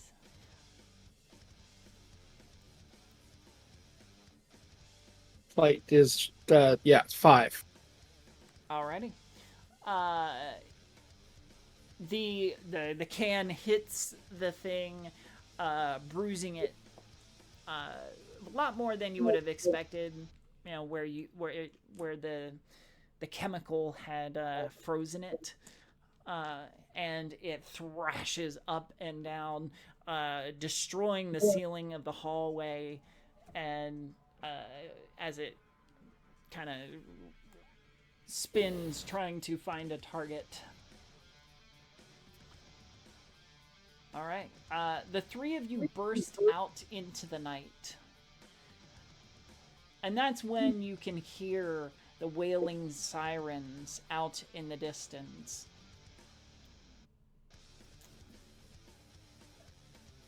Whether or not they're coming to you, that's a whole different thing. But you definitely hear them. I'm gonna get out my phone and call 911. Yeah, they're probably gonna have to have a switchboard, several switchboard operators this sort, because I'm sure that's what Lonnie's doing too. Do we have like a gardener? Is there like a shed? Yeah, there's a. I mean, it's a contractor mostly that Sure. A contracted team that comes out and does all the landscaping and gardening. What are you looking for? Weed killer. Weed killer. Nice. Oh, I love that. Yeah. Give me a brains. 18. 18. Oh, Nice. so awesome. You remember that they keep all kinds of weed killer and pesticides and such in a locked shed just off the building. In fact, you even know where they keep the key.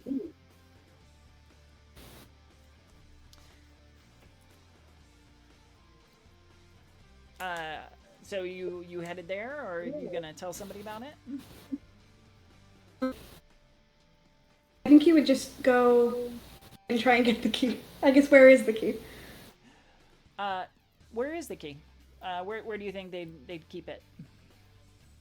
I mean, the person who it makes the most sense for it to be with the Reynolds. Sure. Or, that's their name, right? Yeah. And people. So are they like outside? Or are they still in the building? You see Virginia ushering people to the kind of the evacuation spot. But you don't see Mark. kept thinking Richard, but I'm like, no, that's not right.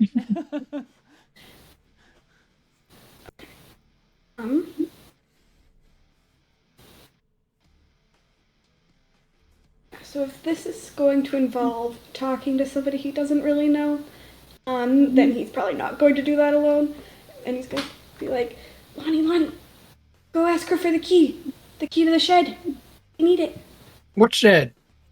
The gardener shed. Yes. Mrs. Reynolds. I'm sorry. I'm very busy. Can we get the key to the gardener shed to kill the thingy?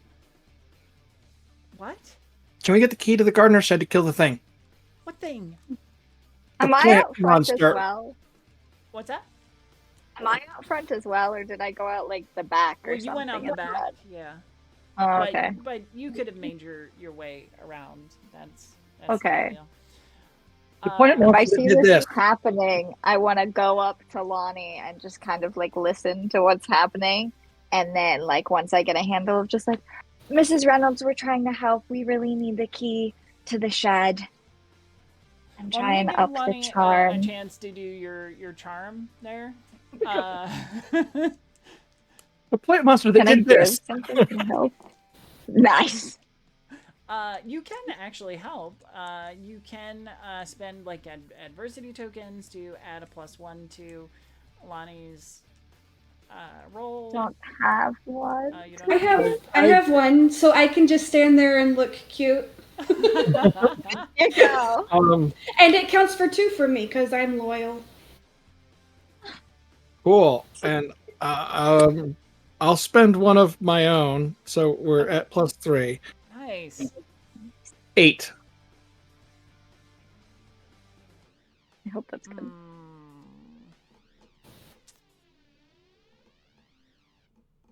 Okay. No, I don't have the keys. Mark has the keys, and he's inside handling the fire. So, I need you to just stay here and wait until we can get the emergency crews out here. Then we must break down the door. Why is he handling the fire? Why would he be doing something like that? Why would he not be out here waiting for the fire department with the rest of us? Also, I'm sorry, did you not hear, Lonnie? There is a giant plant monster. I have no idea what you're going on about. Now, did none of you see it as you were on your way out? We just came out that entrance. Like, it was like on the opposite side. Okay, well, I will Lonnie has a bite. So do I. I'll like point up mine where I think it was on my arm or something. It's like, there is this is all happening because of some fucking plant monster. This is no time for games and jokes. Look, I don't have it doesn't change the fact that I don't have the key. So, and Mark is handling the fire because if you've tried to call the emergency services, you'll find that they are busy, which is very strange, sure, but we can at least handle a little fire.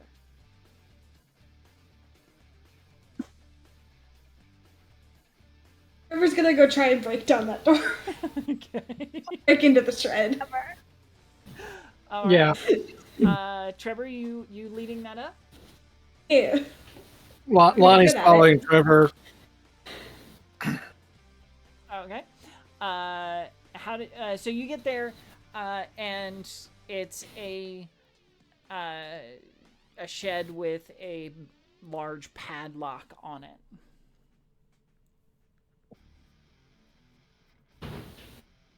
It's a sheet metal shed, a wooden shed, windows, no windows. Yeah, is there a window we can break? Wooden shed, yeah. Of course. No windows. Of course not. Can't make it too easy, can I? Too easy. Well, if TikTok's taught me anything, it's that a lot of padlocks, if you just hit them hard enough, they'll open. I mean, Yeah? I was about to say, can we start looking around for a big rock? Yeah, I have rocks. Yeah, I was going to say, Trevor's got plenty of rocks. So I think I'm going to say this is a brawn. Unless your fight is better. Fight is better. Okay, well, then you can use fight because you're technically using a weapon. My 2 lowest dice. That is a 4. You scored the lock, but it does not come undone. So take an adversity token. Okay.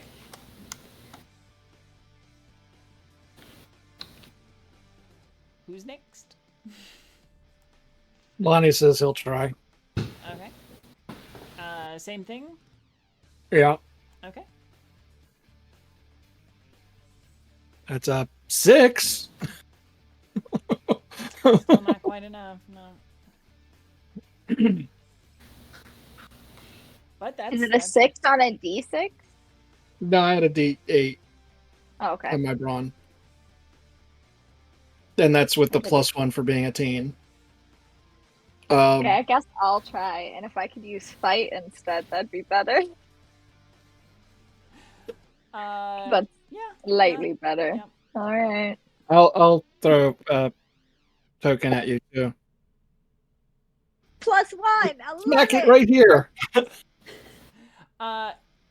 This is, I will admit, this is something I did not mention earlier, so I apologize for previous rolls. If you roll the max number on your die, it explodes, so which means you get to roll it again. So, did you roll the max number there, Tatiana? I rolled a 10 on a D10, and I have a +1, so I rolled 11. Okay. So roll it again. And I add what I had previously, right? Yeah, all right. 4. So we're at 15. 16? Oh, well, yeah, 15. 15, because you went and added +1 again. Oh, but... I wouldn't... Okay, so then it's 13. Brawn 14. being a teen is a +1 too, right? We have already added in the +1. And the adversity token? It's a 14. Oh, and the adversity token. So yeah. Sorry, I rolled 3. I rolled a 3. If I don't add the +1 again. Gotcha. It'd be 14. With an adversity token, it'd be 15. Okay. Yeah, you... How do you do this? Because you do this with style. Oh, no. I think I'd, take whatever rock. I'm, covered in this, green goo stuff, too. The green... I don't understand why, Mrs. Reynolds was like, what the hell are you talking about? I'm covered in something. Mm-hmm. But I'm not feeling at my best, but I am desperate because I want this thing gone. So I'll take the rock and just kind of bring it down, and as I do, it'll be like a hair flip, and then just pop the lock off. The lock pops open, and it's the shed's contents are revealed. Besides a riding lawnmower for covering the lawn, you've got hedge trimmers, you've got weed whackers, and pesticides, and weed killers. Start grabbing them. All right. What are you grabbing specifically? Weed killer. Okay. I think that's what Trevor said to do. And if we can have a weed whacker, I don't think that would be a bad weapon. I'm pretty not smart, so. So, are the hedge trimmers electric or gas? Gas. Don't make this fire bigger. No. But hedge trimmer is basically like a mini chainsaw. I know my. we're going to ride the gallant steed of the lawnmower, charging in through the front door with the head we're going. Have at you! They can't stop us if we're on the lawnmower. I can already just like see the three of you charging ahead with your various gardening implements. Oh, that's Actually, logistically, I don't think the riding mower would go through the door very well, so we'll just charge on foot. So we will, let's see. Yeah, alright. So you arm yourselves. Where are you going? What are you doing? Back in the way we came. That was the closest to where the Jones plant was. Yes. So we start there. It's the biggest. For simplicity's sake, I think that it has recovered from its spray down. Yeah. And takes this moment as you approach the doors to smash through the front entrance. Its large star head lifting up menacingly. I would like to look over to the group of people at the evacuation, where the evacuation thing is, and I'd like to make direct eye contact with Virginia Reynolds and be like, Tatiana's a little vindictive, so. Yeah. And petty, so.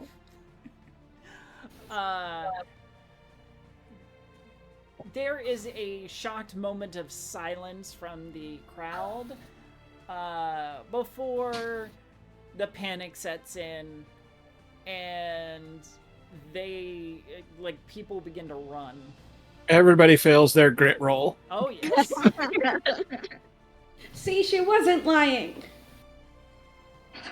Let's kill it. I might be mean, but I'm not a liar.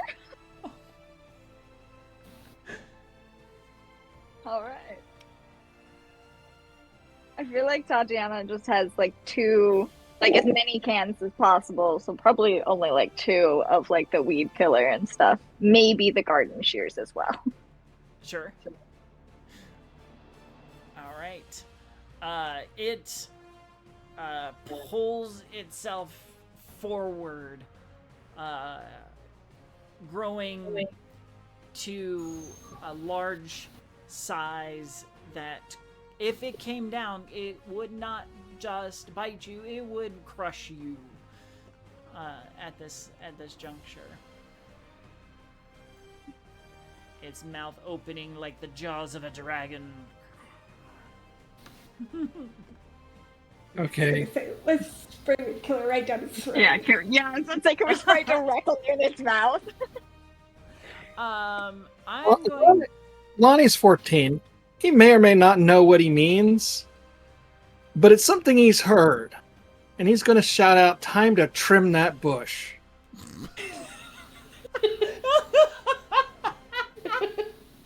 Yeah! He's just like, no.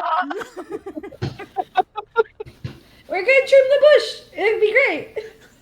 Your mom's gonna kill me. If we survive, your mom's gonna kill me. Time to kill the one-eyed snake.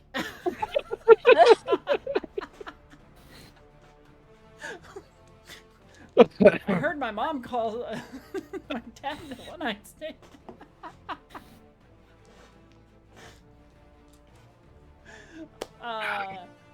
All right. If you are spraying, I need a flight, because that's kind of the ranged attack kind of thing. If you are going in for a melee attack, that is absolutely going to be fight. Unless you come up with some strange strategy that would utilize a different skill. which is possible. So who wants to go first? I can. Go. Because I already rolled. Oh, I rolled an go. 8. I'm going to be trying to be spraying it, directly in its flight? mouth. Yeah. Okay, all right. Let me... Awesome. Your spray is right on target.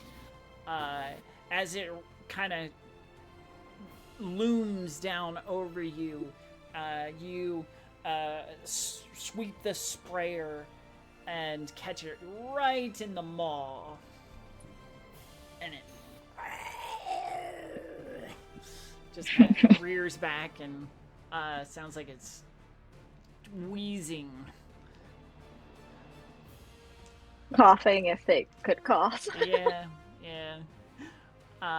Who's next? Lonnie takes a swipe at it with the charged Hedge trimmers and rolls a 3 on the d4 with a +1 is a total of 4. All right.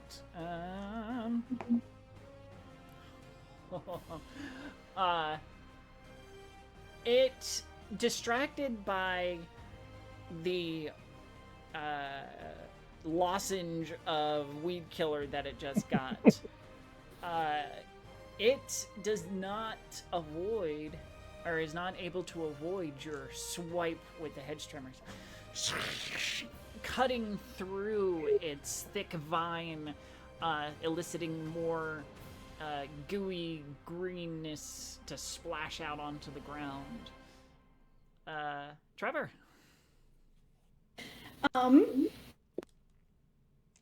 I'm imagining, have you ever seen like those misting weed killer spray things? Mm-hmm. Like that's like a big bucket. What I would like to do is take off the top and try and just pour it down its throat. Oh, okay. Which I guess would probably be fight. No, I'll still say flight. Okay. Yeah. Does anybody want to assist? Any adversity token offers? Yeah, I've got a pool of adversity tokens. I'll throw one that way. Okay. I will use one as well. So that is 8. 8. All right. Let's see. It rolled a 1. So it just thrashes and throws itself onto the ground, trying to escape the poisoning and the lashing of the hedge trimmers. As it lays there momentarily stunned, you just upend your bucket of weed killer into its maw. The weed killer just causing the green to turn brown and blacken wherever it sears in, almost like acid, as it begins to burn away and kill the creature, melting and destroying it as it goes. 1 down, 2 to go. For simplicity's sake, I think that this was the big boss fight. So the rest of whatever creatures will be culled by fire or weed killer. Eventually, yes, the emergency services will arrive, accompanied by agents of some mysterious organization that have come to contain the area and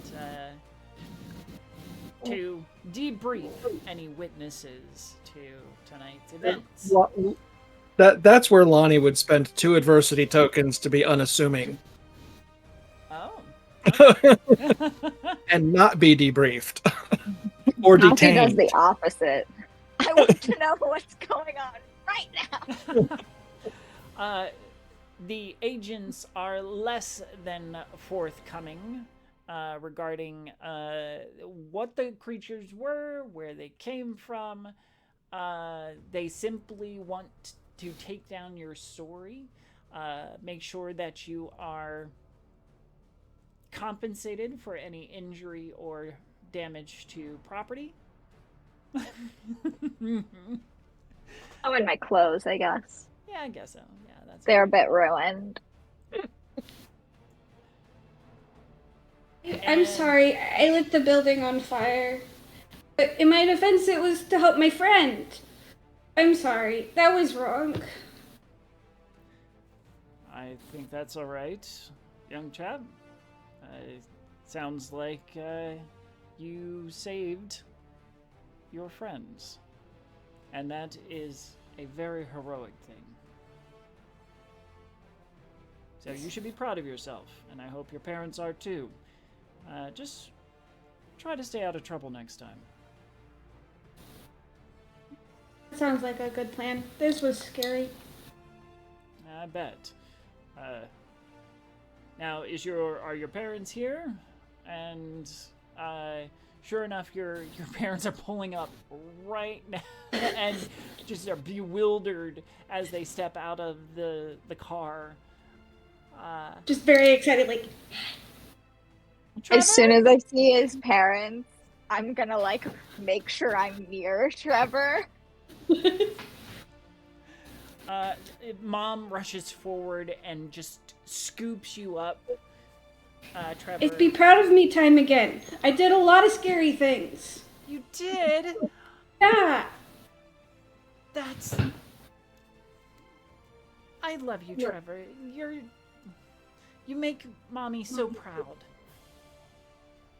And I'm glad you're okay. He is totally safe. All about your adventures. And she looks up at Tatiana.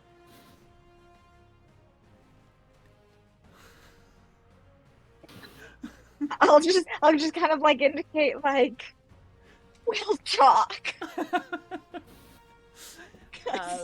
But for now, she's content to cling on to Trevor. Lonnie, I don't think we ever discussed your family makeup. You're single mom who works 4 on 4 off at the hospital. Okay. So she'll be home tomorrow, maybe. Yeah, she's probably at the hospital dealing with injuries related to this crisis. And your mom, Tatiana, is comes out of nowhere. She does. Yeah. That fire, if it ruins one single dress, I am going to be furious, and I'm suing someone.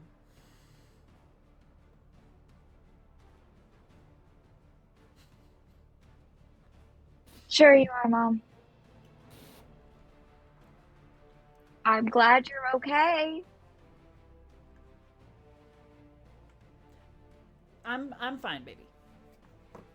But wait. That's gonna scar. We need to get Neosporin and all these other creams on it.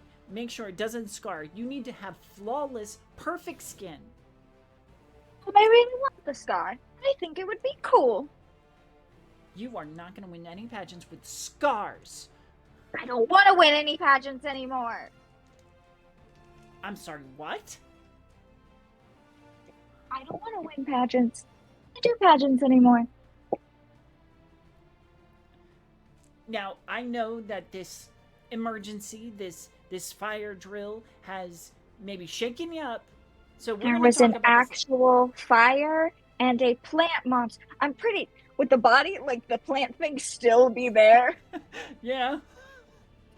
I'll just like indicate the plant. I'm like, there's a plant monster that I and a 14-year-old and a 12-year-old killed.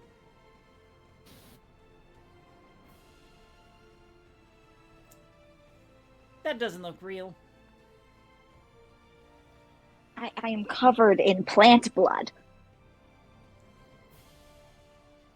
You ruined your outfit. We're gonna have a talk, Missy. I'm not doing pageants anymore. So much denial. And I'm just gonna like leave it at that. Like, I'm not doing pageants anymore. And just kind of like walk away. Maybe over to like Trevor and Lonnie, or maybe like over to Lonnie. Sure. Lonnie, since their family isn't there. Yeah. So Tatiana sidles up to you. Furious with her mom. Sorry, I just needed to get away from her, and you are a much better alternative to her.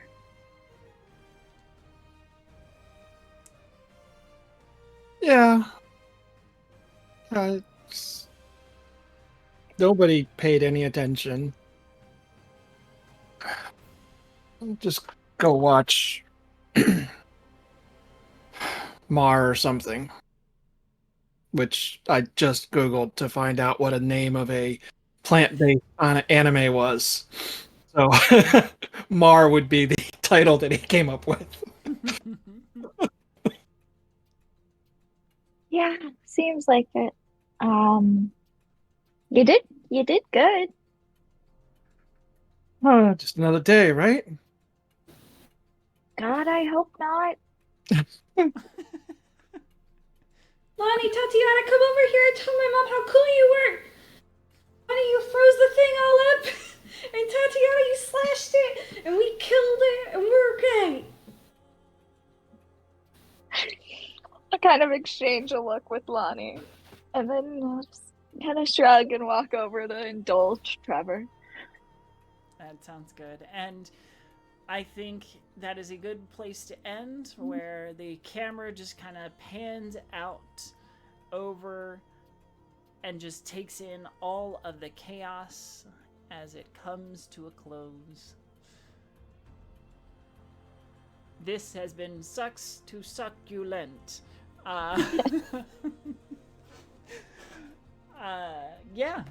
Thank you all. This was a lot of fun. The first time I ran this, I did a community plays for Hunter's Entertainment, who does Kids on Bikes, or who made Kids on Bikes, and they are coming out with a version 2, which is really awesome. I'm really excited for that. But I'm trying to remember how it was resolved. It's been a while. As far as inspiration goes, yes, I pulled a little bit from, Little Shop of Horrors, because I think I was directing a community theater production of Little Shop of Horrors at the time. And on top of that, somebody who was a friend of the theater group gave me a succulent as a opening night gift, and I was like, no, just no. I mean, I don't mind plants. I'll take care of a plant, but don't give me something I have to have responsibility for. And confirm you were in fact directing Little Shop of Horrors when you wrote this, because I was in that show that you were helping direct. And the idea, or the phrase "sucks to suck" came to mind, and I was like, SUCC, succulent. That it just fit. It just worked all together. So yeah, that's where that came from. And this particular cast, you were all fantastic. I had a lot of fun getting to know the 3 of your characters. Especially, I'm sorry, Trevor, like, special place in my heart now, like. Absolutely. Yep. He's a fun guy to play. And Lonnie, you're just stalwart, standing up for your friends and putting yourself in harm's way to protect them. And Tatiana for just leading this batshit crazy thrill ride. Trying to be the adult because none of the adults would adult. None of the adults will listen. Yeah. You know, I think about it sometimes because I'm like, oh, you know, I should manufacture a way that the adults don't take part in any of this, or that they're unavailable or something to that effect. And then all I have to do is think of the story of Kitty Genovese, which was a real life story where this woman was attacked and killed in broad daylight, and just a whole bunch of people were witness to it, or at least privy to the sounds, and didn't do a thing. That's the legend anyway. I don't know how real or how accurate that is, but whole scientific studies on the bystander effect came out of that one. So yeah, a lot of people are like, oh, somebody else will take care of it. No, nothing gets done. So but this was a lot of fun. I hope you all had fun. Oh yeah. Absolutely. I'm gonna have to pick up my own copy of this game because I do have my own kids, and I think some of them would get a kick out of this game. So it's fantastic. Like you can put it into any kind of scenario. I might even be able to talk the absolute non-gamer into playing if I couch it as a Scooby-Doo game. Perfect. Actually, to that point, they have an adventure that they used as a transition, or kind of like an announcement adventure into Teens in Space. Mm-hmm. Let me see if I can find it real quick. I'm not gonna share it, but you know, if you want to look into it, yeah, it's like a kind of Scooby-Doo esque. Mm-hmm. Where kids series? There it is. Kids Advice. No. Adventures. Kids series. Here we go. House on Poplar Court. Yeah, and it's got pre-made characters. It's got the whole adventure layout, but essentially the kids are going to investigate a haunted house and find that there's more. It kind of goes into the classic monster tropes of like Dracula and Frankenstein and all that other stuff. I think that would be perfect for people who like that kind of like Scooby-Doo-esque mystery. Yep, just bought it. There you go. Awesome. Hashtag Hunters Entertainment is not a sponsor, just a company that I've worked with before and enjoy their products. They also have, as I mentioned, Teens in Space and Kids on Brooms. So if you want to add a little bit of magic into your kind of Hogwarts-esque magic, or more generic wizarding stuff that does not relate to a turfy person. It's the school called in the Owl House. You could make it like that. Yes, Owl House. I love that. Perfect. Yes. So if you are interested in any of the games that we play here on Tabletop Tuesdays, definitely go check them out. I will try to provide links as often as possible in the descriptions on the VODs. Not sure what we're doing next, but if you keep following us on Twitter, Instagram, or Twitch, Twitter, Twitch, or YouTube, then you will hear more about what we've got coming up next. You can follow the channel at MW Court on Twitter, or you can follow me, G Mistress Winter, on Twitter as well. And I have been your game mistress for the evening. Thank you so much for watching us, and this has been fantastic. I'm going to shoot it over to our players. Let us know, again, who you were. If you want anybody to find you on socials or anything, you can plug that. Excuse me. And if you have anything going on that you would like to draw people's attention to, feel free to share that as well. Like other games you're in or projects that you're working on. We'll start reverse order with Vampire Bites. Okay, I'm going to first plug my new Etsy shop. It doesn't have a link yet because I'm still setting it up. But, we all do this virtual tabletop, and we've gotten used to tokens for our characters. And so my laser etcher is going to be making tokens for people. So keep an eye out for me on Discord, because that's the only place I really do anything right now. Do you have a link for your Etsy shop? I'll not yet. I'm still setting it up. Okay. All right. So I'll have that. I'm trying to work out. It's an old closed Etsy shop, and I've rebranded, so I'm trying to get the name changed, and apparently you can't do that. So there's still a little bit of work there. Sure. But yeah, that's coming up.